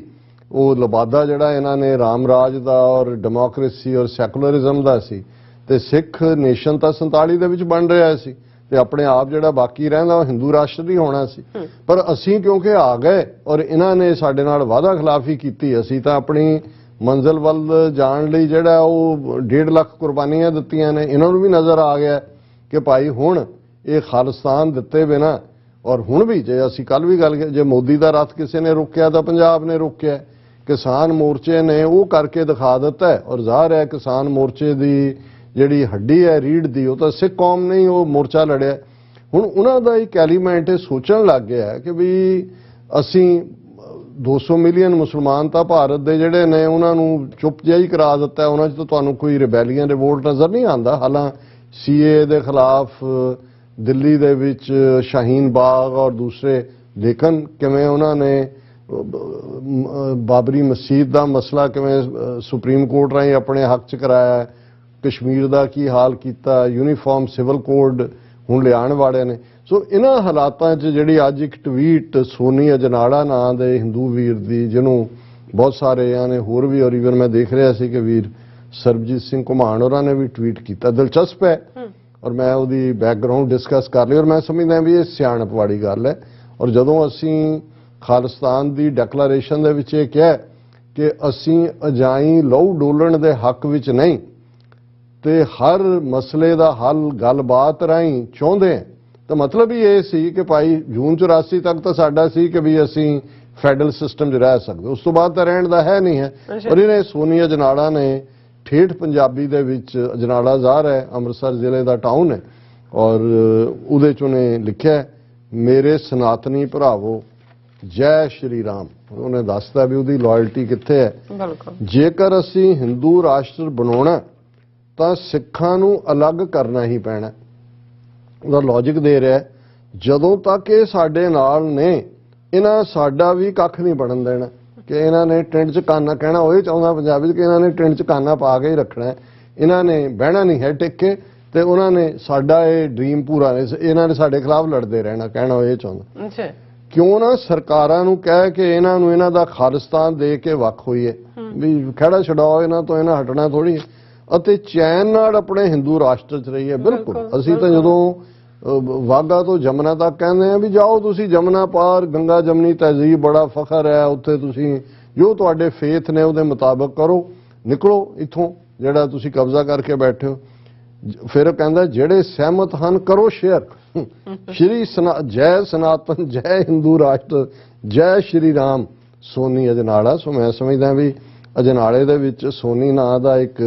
ਸਿਆਣਾ ਹਿੰਦੂ ਵੀਰ ਬੈਠਾ ਤੇ ਉਹਦੀ ਸੋਚ ਨੂੰ ਅਸੀਂ ਸਮਝਦੇ ਹਾਂ ਕਿ ਮੋਦੀ ਜੀ ਜ਼ਰੂਰ ਇਸ ਦੇ ਉੱਤੇ ਗੌਰ ਫਰਮਾਣਗੇ। ਤੇ ਬਾਕੀ ਜੇ ਉਹਨਾਂ ਨੇ ਖੱਜਲ ਖੁਆਰ ਹੀ ਹੋਣਾ, ਉਹ ਜਿਹਨੂੰ ਅਸੀਂ ਕਹਿੰਦੇ ਖੁਆਰ ਹੋਏ ਸਭ ਮਿਲਣਗੇ, ਅਲਟੀਮੇਟਲੀ ਤਾਂ ਇਹ ਹੈ ਵੀ ਖੁਆਰੀ ਖਾਲਸੇ ਨੇ ਦੇਣੀ ਹੈ ਇਹਨਾਂ ਨੂੰ, ਫਿਰ ਉਹ ਜੁਆਇਨ ਕਰਨਗੇ। ਬਚੇ ਸ਼ਰਨ ਜੋ ਹੋਏ ਫਿਰ ਜੋ ਸਾਡੀ ਸ਼ੈਲਟਰ 'ਚ ਆਓਗੇ, ਪਹਿਲਾਂ ਹੀ ਮੰਨ ਲਓ ਰਾਜ ਕਰੇਗਾ ਖਾਲਸਾ, ਸਾਡਾ ਸੋਵਰਨਿਟੀ ਦਾ ਹੱਕ ਹੈ, ਉਹ ਸਾਡੇ ਹਵਾਲੇ ਕਰੋ ਦਰਿਆਏ ਜਮਨਾ ਤੋਂ ਵਾਘਾ ਤੱਕ। ਔਰ ਕਲੋਜ਼ਿੰਗ 'ਚ ਜਿਵੇਂ ਅਸੀਂ ਰੂਹਾਨੀ ਵਿਚਾਰ ਕਰਦੇ ਹਾਂ, ਸਾਡੇ ਇੱਕ ਵੀਰ ਜੀ ਨੇ ਕੱਲ ਇਹ ਲਿਖਿਆ ਸੀ ਕਿ ਜਦੋਂ ਤੁਸੀਂ ਇਸ ਦੇ ਉੱਤੇ ਕਰਦੇ ਹੋ, ਔਰ ਮੈਂ ਦੇਖ ਰਿਹਾ ਕਿ ਇਹਦੇ ਤੇ ਅੰਗ ਨੰਬਰ ਨਹੀਂ ਆਇਆ ਕਿ ਵੀ ਤੁਸੀਂ ਜੇ ਕਿਹੜੇ ਅੰਗ ਤੇ ਹੈ, ਮੈਂ ਕੱਲ ਤੋਂ ਇਸ ਦਾ ਧਿਆਨ ਰੱਖਾਂਗਾ। ਪੇਜ ਨੰਬਰ ਜਿਹਨੂੰ ਅਸੀਂ ਸਤਿਕਾਰ ਨਾਲ ਅੰਗ ਕਹਿੰਦੇ ਹਾਂ। ਔਰ ਇਹ ਪਹਿਲਾ ਹੀ ਰਾਗ ਹੈ, ਸ੍ਰੀ ਰਾਗ ਮਹੱਲਾ ਤੀਜਾ, ਤੀਸਰੇ ਪਾਤਸ਼ਾਹ ਦਾ ਸ਼ਬਦ ਹੈ। ਤਿਨਾ ਆਨੰਦ ਸਦਾ ਸੁਖ ਹੈ ਜਿਨਾ ਸੱਚ ਨਾਮ ਆਧਾਰ, ਗੁਰ ਸ਼ਬਦੀ ਸੱਚ ਪਾਇਆ ਦੁਖ ਨਿਵਾਰਨ ਹਾਰ, ਸਦਾ ਸਦਾ ਸਾਚੇ ਗੁਣ ਗਾਵੇਂ ਸਾਚੇ ਨਾਏ ਪਿਆਰ, ਕਿਰਪਾ ਕਰਕੇ ਆਪਣੀ ਦਿੱਤੋਨ ਭਗਤ ਭੰਡਾਰ, ਮਨ ਰੇ ਸਦਾ ਆਨੰਦ ਗੁਣ ਗਾਏ, ਸੱਚੀ ਬਾਣੀ ਹਰ ਪਾਈ ਹੈ ਹਰ ਸਿਉ ਰਹਿ ਸਮਾਏ। ਰਹਾਓ ਰਹਾਓ ਦੀ ਤੁਕ ਨੂੰ ਆਧਾਰ ਬਣਾ ਕੇ ਮਨ ਰੇ ਸਦਾ ਆਨੰਦ ਗੁਣ ਗਾਏ। हे ਮੇਰੇ ਮਨ, ਹਮੇਸ਼ਾ ਉਸ ਵਾਹਿਗੁਰੂ ਦੇ ਗੁਣ ਗਾ ਜਿਹਦੇ ਗਾਣ ਨਾਲ ਹਮੇਸ਼ਾ ਤੇਰੇ ਤੁਰ ਅੰਦਰ, ਤੇਰੇ ਮਨ ਦੇ ਅੰਦਰ ਆਨੰਦ ਹੋਏਗਾ, ਬਲਿਸ ਹੋਏਗੀ, ਜੋਏ ਹੋਏਗਾ, ਖੇੜਾ ਹੋਏਗਾ। ਸੱਚੀ ਬਾਣੀ ਹਰ ਪਾਈ ਹੈ ਹਰ ਸਿਉ ਰਹਿ ਸਮਾਏ। ਸੱਚੀ ਬਾਣੀ ਨਾਲ ਜੁੜਦੇ ਆ ਰੱਬ ਮਿਲਦਾ ਹੈ, ਔਰ ਰੱਬ ਦੇ ਨਾਲ ਇੱਕ ਮਿਕਤਾ ਹੁੰਦੀ ਹੈ, ਰੱਬ ਦੇ ਨਾਲ ਕੁਰਬਤ ਹੁੰਦੀ ਹੈ। ਤਿਨਾ ਆਨੰਦ ਸਦਾ ਸੁਖ ਹੈ ਜਿਨ੍ਹਾਂ ਸੱਚ ਨਾਮ ਆਧਾਰ, ਉਹਨਾਂ ਦੇ ਅੰਦਰ ਆਨੰਦ ਹੈ, ਸੁਖ ਹੈ, ਜਿਨ੍ਹਾਂ ਦੇ ਜੀਵਨ 'ਚ ਨਾਮ ਦਾ ਆਧਾਰ ਹੈ। ਗੁਰ ਸ਼ਬਦੀ ਸੱਚ ਪਾਇਆ ਦੁਖ ਨਿਵਾਰਨ ਹਾਰ, ਗੁਰੂ ਦੇ ਸ਼ਬਦ ਦੀ ਕਮਾਈ ਦੇ ਨਾਲ ਉਸ ਸੱਚ ਦੀ ਪ੍ਰਾਪਤੀ ਹੁੰਦੀ ਹੈ। ਤੇ ਜਿਹੜੇ ਅਲਟੀਮੇਟ ਵਾਹਿਗੁਰੂ, ਅਲਟੀਮੇਟ ਟਰੂਥ ਦੇ ਨਾਲ ਜੁੜ ਜਾਂਦਾ ਹੈ, ਉਸ ਦੇ ਸਾਰੇ ਦੁੱਖ ਨਿਵਾਰੇ ਜਾਂਦੇ ਨੇ, ਕੱਟੇ ਜਾਂਦੇ ਨੇ। ਸਦਾ ਸਦਾ ਸਾਚੇ ਗੁਣ ਗਾਵੇਂ ਸਾਚੇ ਨਾਏ ਪਿਆਰ, ਜਿਹੜੇ ਫਿਰ ਜੁੜ ਜਾਂਦੇ ਨੇ ਹਮੇਸ਼ਾ ਸੱਚੇ ਨੂੰ ਹੀ ਪਿਆਰ ਕਰਦੇ ਨੇ, ਉਸ ਦੇ ਸੱਚੇ ਗੁਣ ਗਾਉਂਦੇ ਨੇ। ਕਿਰਪਾ ਕਰਕੇ ਆਪਣੀ ਦਿੱਤੋਨ ਭਗਤ ਭੰਡਾਰ। ਪਰ ਇਹ ਸਾਰਾ ਕੁਝ ਕਿਰਪਾ ਦੇ ਉੱਤੇ, ਨਜ਼ਰ ਦੇ ਉੱਤੇ, ਨਦਰ ਦੇ ਉੱਤੇ, ਉਸ ਦੇ ਕਰਮ ਦੇ ਉੱਤੇ ਜਿਹੜਾ ਉਹ ਡਿਪੈਂਡ ਕਰਦਾ ਹੈ ਕਿ ਉਹ ਤੁਹਾਨੂੰ ਭਗਤੀ ਦਾ ਭੰਡਾਰ ਦੇ, ਆਪਣੀ ਬੰਦਗੀ ਦੇ, ਇਬਾਦਤ ਦੇ, ਆਪਣੀ ਯਾਦ ਦੇ। ਸੱਚੀ ਭਗਤੀ ਮਨ ਲਾਲ ਥੀਆ ਰੱਤਾ ਸਹਿਜ ਸੁਭਾਏ, ਕਿ ਜਿਹੜਾ ਸੱਚੇ ਦਿਲ ਦੇ ਨਾਲ ਜਿਹੜੇ ਭਗਤ ਭੰਡਾਰ ਗੁਰੂ ਨੇ, ਰੱਬ ਨੇ ਬਖਸ਼ਿਆ, ਉਸ ਦੇ ਨਾਲ ਜੁੜਦਾ, ਉਹਦਾ ਅੰਦਰ ਬਾਗੋ ਬਾਗ ਹੁੰਦਾ ਹੈ। ਔਰ ਜਦੋਂ ਅਸੀਂ ਕਿਸੇ ਚੀਜ਼ ਨੂੰ ਆਨੰਦ 'ਚ ਕਹਿਣਾ ਹੁੰਦਾ ਤੇ ਲਾਲ ਰੰਗ ਦਾ ਅਸੀਂ ਜ਼ਿਕਰ ਕਰਦੇ ਹਾਂ ਕਿ ਅੰਦਰ ਲਾਲੋ ਲਾਲ ਹੈ। ਗੁਰਬਾਣੀ ਦੇ ਵਿੱਚ ਬਹੁਤ ਸਾਰੀ ਲਾਲ ਰੰਗ ਤਿੰਨ ਕੋ ਲੱਗਾ ਕਿ ਉਹਨਾਂ ਦੇ ਅੰਦਰ ਇਹ ਰੱਬ ਦੀ ਰੱਤੇ ਹੋਣਾ। ਰੱਤੇ ਦਾ ਰੱਤਾ ਕਿਉਂਕਿ ਰੱਤ ਬਲੱਡ ਨੂੰ ਵੀ ਕਹਿੰਦੇ ਨੇ, ਉਹਦਾ ਰੰਗ ਲਾਲ ਹੈ। ਸੋ ਜਿਹੜਾ ਅਲਟੀਮੇਟ ਜੋਏ ਹੈ ਸਪਿਰਿਚੁਅਲਿਟੀ ਦਾ, ਉਹਦੇ ਚ ਜਿਹਨੂੰ ਤਨ ਮਨ ਥੀਵੈ ਹਰਿਆ, ਅੰਦਰ ਤੁਹਾਡਾ ਰੱਤਾ ਹੋਇਆ, ਰੱਤਾ ਮੇਰਾ ਚੋਲਾ ਸਦ ਰੰਗ ਢੋਲਾ, ਉਸ ਦੇ ਵਿੱਚ ਇਮਰਸਡ ਹੈ। ਸੱਚੀ ਭਗਤੀ ਮਨ ਲਾਲ ਥੀਆ, ਰੱਤਾ ਸਹਿਜ ਸੁਭਾਏ, ਇਹ ਸਹਿਜ ਦੇ ਵਿੱਚ ਆ ਕੇ ਇਹ ਰੱਤਾਪਨ ਆਂਦਾ। ਗੁਰ ਸ਼ਬਦੀ ਮਨ ਮੋਹਿਆ, ਕਹਿਣਾ ਕਛੂ ਨਾ ਜਾਏ, ਗੁਰੂ ਦੇ ਸ਼ਬਦ ਨੇ ਐਸਾ ਮਨ ਦੇ ਵਿੱਚ ਮਨ ਨੂੰ ਮੋਹਿਆ। ਕਬੀਰ ਸਤਿਗੁਰ ਸੂਰਮੇ, ਵਾਇਆ ਬਾਣ ਜੋ ਏਕ, ਲਾਗਤ ਹੀ ਪੋਏ ਗਿਰ ਪਰਿਆ, ਪਰਾ ਕਲੇਜੇ ਛੇਕ, ਮਨ ਨੂੰ ਮੋਹ ਲਿਆ, ਕਹਿਣਾ ਕਛੂ ਨਾ, ਫਿਰ ਤਾਂ ਕੋਈ ਕਹਿਣ ਵਾਲੀ ਗੱਲ ਰਹੀ ਨਹੀਂ ਹੈ। ਜੇਵਾ ਰੱਤੀ ਸ਼ਬਦ ਸੱਚੈ, ਅੰਮ੍ਰਿਤ ਪੀਵੈ ਰਸ ਗੁਣ ਗਾਏ, ਗੁਰਮੁਖ ਇਹੋ ਰੰਗ ਪਾਈ ਹੈ, ਜਿਸ ਨੂੰ ਕਿਰਪਾ ਕਰੇ ਰਜਾਏ। ਕਿ ਜਦੋਂ ਸਾਡੀ ਜੀਭ ਉਸ ਸ਼ਬਦ ਦੇ ਪਿਆਰ ਦੇ ਵਿੱਚ ਰੱਤੀ ਹੋਈ ਹੈ, ਤੇ ਇਹ ਇਵੇਂ ਹੀ ਹੈ ਜਿਵੇਂ ਤੁਸੀਂ ਅੰਮ੍ਰਿਤ ਦੇ ਘੁੱਟ ਪੀ ਰਹੇ ਹੋ। ਜਦੋਂ ਤੁਸੀਂ ਜੇਵਾ ਦੇ ਨਾਲ, ਜੀਭ ਦੇ ਨਾਲ ਉਸ ਵਾਹਿਗੁਰੂ ਨੂੰ ਯਾਦ ਕਰਦੇ ਹੋ, ਰਸ ਗੁਣ ਗਾਏ, ਉਹ ਤੁਹਾਡੇ ਅੰਦਰ ਜੀਭ ਰਸ ਨਾਲ ਭਰ ਜਾਂਦੀ ਹੈ ਜਦੋਂ ਤੁਸੀਂ ਉਹਦੇ ਗੁਣ ਗਾਉਂਦੇ ਹੋ। ਗੁਰਮੁਖ ਇਹੋ ਰੰਗ ਪਾਈ ਹੈ, ਜਿਸ ਨੂੰ ਕਿਰਪਾ ਕਰੇ ਰਜਾਏ। ਫਿਰ ਰਜ਼ਾ ਦੇ ਉੱਤੇ ਨਜ਼ਰ ਤੇ, ਕਿ ਜਿਹਦੇ ਤੇ ਉਹਦੀ ਕਿਰਪਾ ਹੁੰਦੀ ਹੈ, ਉਸ ਨੂੰ, ਉਸ ਗੁਰਮੁਖ ਨੂੰ ਇਹ ਰੰਗ ਮਿਲਦਾ। ਸੰਸਾ ਇਹੋ ਸੰਸਾਰ ਹੈ, ਸੁਤਿਆਂ ਰਹਿਣ ਵਿਹਾਏ, ਇੱਕ ਆਪਣੇ ਭਾਣੇ ਕੱਢ ਲੈਣ, ਆਪੇ ਲਿਓਨ ਮਿਲਾਏ, ਆਪੇ ਹੀ ਆਪ ਮਨ ਵਸਿਆ, ਮਾਇਆ ਮੋਹ ਚੁਕਾਏ, ਆਪ ਵਡਾਈ ਦਿੱਤੀਆਂ, ਗੁਰਮੁਖ ਦੇ 부ਝਾਏ। ਇੱਕ ਪਾਸੇ ਉਸ ਰੱਤੇ ਹੋਏ ਨਾਮ ਦੇ ਵਿੱਚ ਗੁਰਮੁਖ ਨੇ, ਇੱਕ ਉਹ ਹੈ ਦੁਨੀਆ ਦਾ ਇੱਕ ਵੱਡਾ ਹਿੱਸਾ ਜਿਹੜਾ ਸ਼ੰਕਿਆਂ ਦੇ ਵਿੱਚ ਹੈ, ਡਾਊਟਸ ਦੇ ਵਿੱਚ ਹੈ, ਸਵਾਲਾਂ ਦੇ ਦਾਇਰੇ 'ਚ ਹੈ, ਮਾਇਆ ਦੇ ਵਿੱਚ ਹੈ। ਸੰਸਾ ਇਹੋ ਸੰਸਾਰ ਹੈ, ਸੁੱਤਿਆਂ ਰਹਿਣ ਵਿਆ, ਉਹਨਾਂ ਦੀ ਜ਼ਿੰਦਗੀ ਦੀ ਰਾਤ, ਮਾਨੋ ਉਹਨਾਂ ਦੀ ਜ਼ਿੰਦਗੀ ਇੱਕ ਰਾਤ ਵਾਂਗ ਸੁੱਤਿਆਂ ਗੁਜ਼ਰ ਰਹੀ ਹੈ, ਮਾਇਆ ਦੇ ਵਿੱਚ ਉਹ ਗਲਤਾਨ ਸੁੱਤੇ ਹੋਏ। ਇਹ ਵੀ ਰੱਬ ਦੇ ਹੱਥ ਹੈ, ਇੱਕ ਆਪਣੇ ਭਾਣੇ ਕੱਢ ਲੈਣ। ਇੱਕ ਦੇ ਉੱਤੇ ਰੱਬ ਦੀ ਰਹਿਮਤ ਹੁੰਦੀ ਹੈ, ਆਪਣੇ ਭਾਣੇ ਨਾਲ ਉਹਨਾਂ ਨੂੰ ਕੱਢ ਲੈਂਦਾ। ਆਪੇ ਲਿਓਨ ਮਿਲਾਏ, ਆਪ ਹੀ ਆਪਣੇ ਨਾਲ ਮਿਲਾ ਲੈਂਦਾ। ਆਪੇ ਹੀ ਆਪ ਮਨ ਵਸਿਆ, ਮਾਇਆ ਮੋਹ, ਆਪ ਹੀ ਆ ਕੇ ਅੰਦਰ ਵਸ ਜਾਂਦਾ ਹੈ, ਮਾਇਆ ਦਾ ਮੋਹ ਖਤਮ ਕਰ ਦਿੰਦਾ ਹੈ। ਆਪ ਵਡਾਈ ਦਿੱਤੀਆਂ, ਗੁਰਮੁਖ ਦੇ ਗੁਰਮੁਖ ਬਣਾ ਕੇ ਆਪ ਹੀ ਵਡਿਆਈ ਦਿੰਦਾ ਹੈ, ਔਰ ਗੁਰਮੁਖ ਨੂੰ ਜਿਹੜਾ ਇਹ ਸਾਰੀ ਜਿਹੜਾ ਗਿਆਨ ਹੈ ਉਹ ਸਮਝਾ ਦਿੰਦਾ ਹੈ। ਤੇ ਅਖੀਰ 'ਚ ਤੀਸਰੇ ਨਾਨਕ ਗੁਰੂ ਅਮਰਦਾਸ ਪਾਤਸ਼ਾਹ ਫਰਮਾਉਂਦੇ ਨੇ, ਸਭਨਾ ਕਾ ਦਾਤਾ ਏਕ ਹੈ, ਭੁੱਲਿਆਂ ਲੈ ਸਮਝਾਏ, ਇੱਕ ਆਪੇ ਆਪ ਖੁਆਇਨ, ਦੂਜੇ ਛੱਡਿਆਨ ਲਾਏ, ਗੁਰਮਤੀ ਹਰ ਪਾਈ ਹੈ, ਜੋਤੀ ਜੋਤ ਮਿਲਾਏ, ਅੰਦਿਨ ਨਾਮੇ ਰਤਿਆ, ਨਾਨਕ ਨਾਮ ਸਮਾਏ। ਸਭਨਾ ਕਾ ਦਾਤਾ ਇੱਕ ਹੈ, ਭੁੱਲਿਆਂ ਲੈ ਉਹ ਹਰ ਇੱਕ ਸਭਨਾ ਜੀਆਂ ਕਾ ਇੱਕ ਦਾਤਾ, ਸੋ ਮੈਂ ਵਿਸਰ ਨਾ ਜਾਈ। ਉਹ ਭੁੱਲਿਆਂ ਨੂੰ ਆਪ ਸਮਝਾਉਂਦਾ, ਜਿਹੜੇ ਉਸ ਤੋਂ ਦੂਰ ਨੇ, ਖੁਆਰੀ 'ਚ ਨੇ, ਇੱਕ ਆਪੇ ਆਪ ਖੁਆਇਨ, ਉਹ ਮਾਇਆ ਦੇ ਵਿੱਚ ਫਸ ਕੇ ਖੁਆਰ ਹੋ ਰਹੇ ਨੇ, ਦੂਜੇ ਛੱਡਿਆਨ ਲਾਏ। ਦੂਜੀ ਜਿਹੜੀ ਕਲਾਸ ਹੈ ਉਹਨਾਂ ਨੂੰ ਦੁਬਦਾ ਮਾਇਆ 'ਚੋਂ ਛਡਾ ਕੇ ਵਾਹਿਗੁਰੂ ਆਪਣੇ ਨਾਲ ਲਾ ਲੈਂਦੇ ਨੇ। ਗੁਰਮਤੀ ਹਰ ਪਾਈ ਹੈ, ਜੋਤੀ ਜੋਤ, ਗੁਰੂ ਦੀ ਮੱਤ ਨਾਲ ਰੱਬ ਮਿਲਦਾ, ਰੂਹ ਦਾ ਰੱਬ ਨਾਲ ਮੇਲ ਹੁੰਦਾ, ਜਿਹਨੂੰ ਅਸੀਂ ਜੋਤੀ ਜੋਤ ਮਿਲਾਣਾ ਕਹਿੰਦੇ। ਅਨ ਦਿਨ ਨਾਮੇ ਰਤਿਆ, ਰੋਹ ਗੁਰਮੁਖ ਰੂਹਾਂ ਦਿਨ ਤੇ ਰਾਤ ਉਸ ਦੇ ਨਾਮ ਵਿੱਚ ਰਤੀਆਂ ਹੋਈਆਂ, ਨਾਨਕ ਨਾਮ ਸਮਾਏ। ਤੀਸਰੇ ਨਾਨਕ ਫਰਮਾਉਂਦੇ ਨੇ ਕਿ ਉਹ ਅਲਟੀਮੇਟਲੀ ਉਸ ਵਾਹਿਗੁਰੂ ਦੇ ਵਿੱਚ ਹੀ ਸਮਾ ਜਾਂਦੀਆਂ ਨੇ। ਜੀ ਡਾਕਟਰ ਸਾਹਿਬ, ਤੁਹਾਡਾ ਬਹੁਤ ਬਹੁਤ ਸ਼ੁਕਰੀਆ। ਤੁਸੀਂ ਅਧਿਆਇਮ ਸ਼ੂ ਚਾਹੇ ਦਾ ਵਿਚਾਰ ਸਾਡੇ ਦਰਸ਼ਕਾਂ ਨਾਲ ਸਾਂਝਾ ਕੀਤਾ। ਸੋ ਇਸ ਨਾਲ ਆਪਣੇ ਵਿਊਅਰਸ ਕਰਨ ਨੇ ਇਜਾਜ਼ਤ। ਵਿਊਅਰਸ ਸਾਡੇ ਪ੍ਰੋਗਰਾਮ ਦਾ ਸਮਾਂ ਇੱਥੇ ਸਮਾਪਤ ਹੁੰਦਾ। ਤੁਸੀਂ ਆਪਣੀ ਰਾਏ ਤੇ ਸੁਝਾਅ ਸਾਨੂੰ ਭੇਜਣਾ ਭੁੱਲਣਾ ਸਾਡੇ ਇਸ ਪਤੇ ਤੇ sos@tv84.tv ਤੇ ਅਸੀਂ ਆਪਣਾ ਪ੍ਰੋਗਰਾਮ ਲੈ ਕੇ ਫਿਰ ਦੁਬਾਰਾ ਤੁਹਾਡੇ ਸਾਹਮਣੇ ਹੋਵਾਂਗੇ। ਤਦ ਤੱਕ ਲਈ ਮੈਨੂੰ ਤੇ ਆਪਣਾ ਸੁਣਾ ਗਿਆ ਦੋ। ਦੇਖਦੇ ਰਹੋ TV84। ਬੁਲਾ ਦਿਓ ਫਤਿਹ। ਵਾਹਿਗੁਰੂ ਜੀ ਕਾ ਖਾਲਸਾ, ਵਾਹਿਗੁਰੂ ਜੀ ਕੀ ਫਤਿਹ। ਰੱਬ ਰਾਖਾ।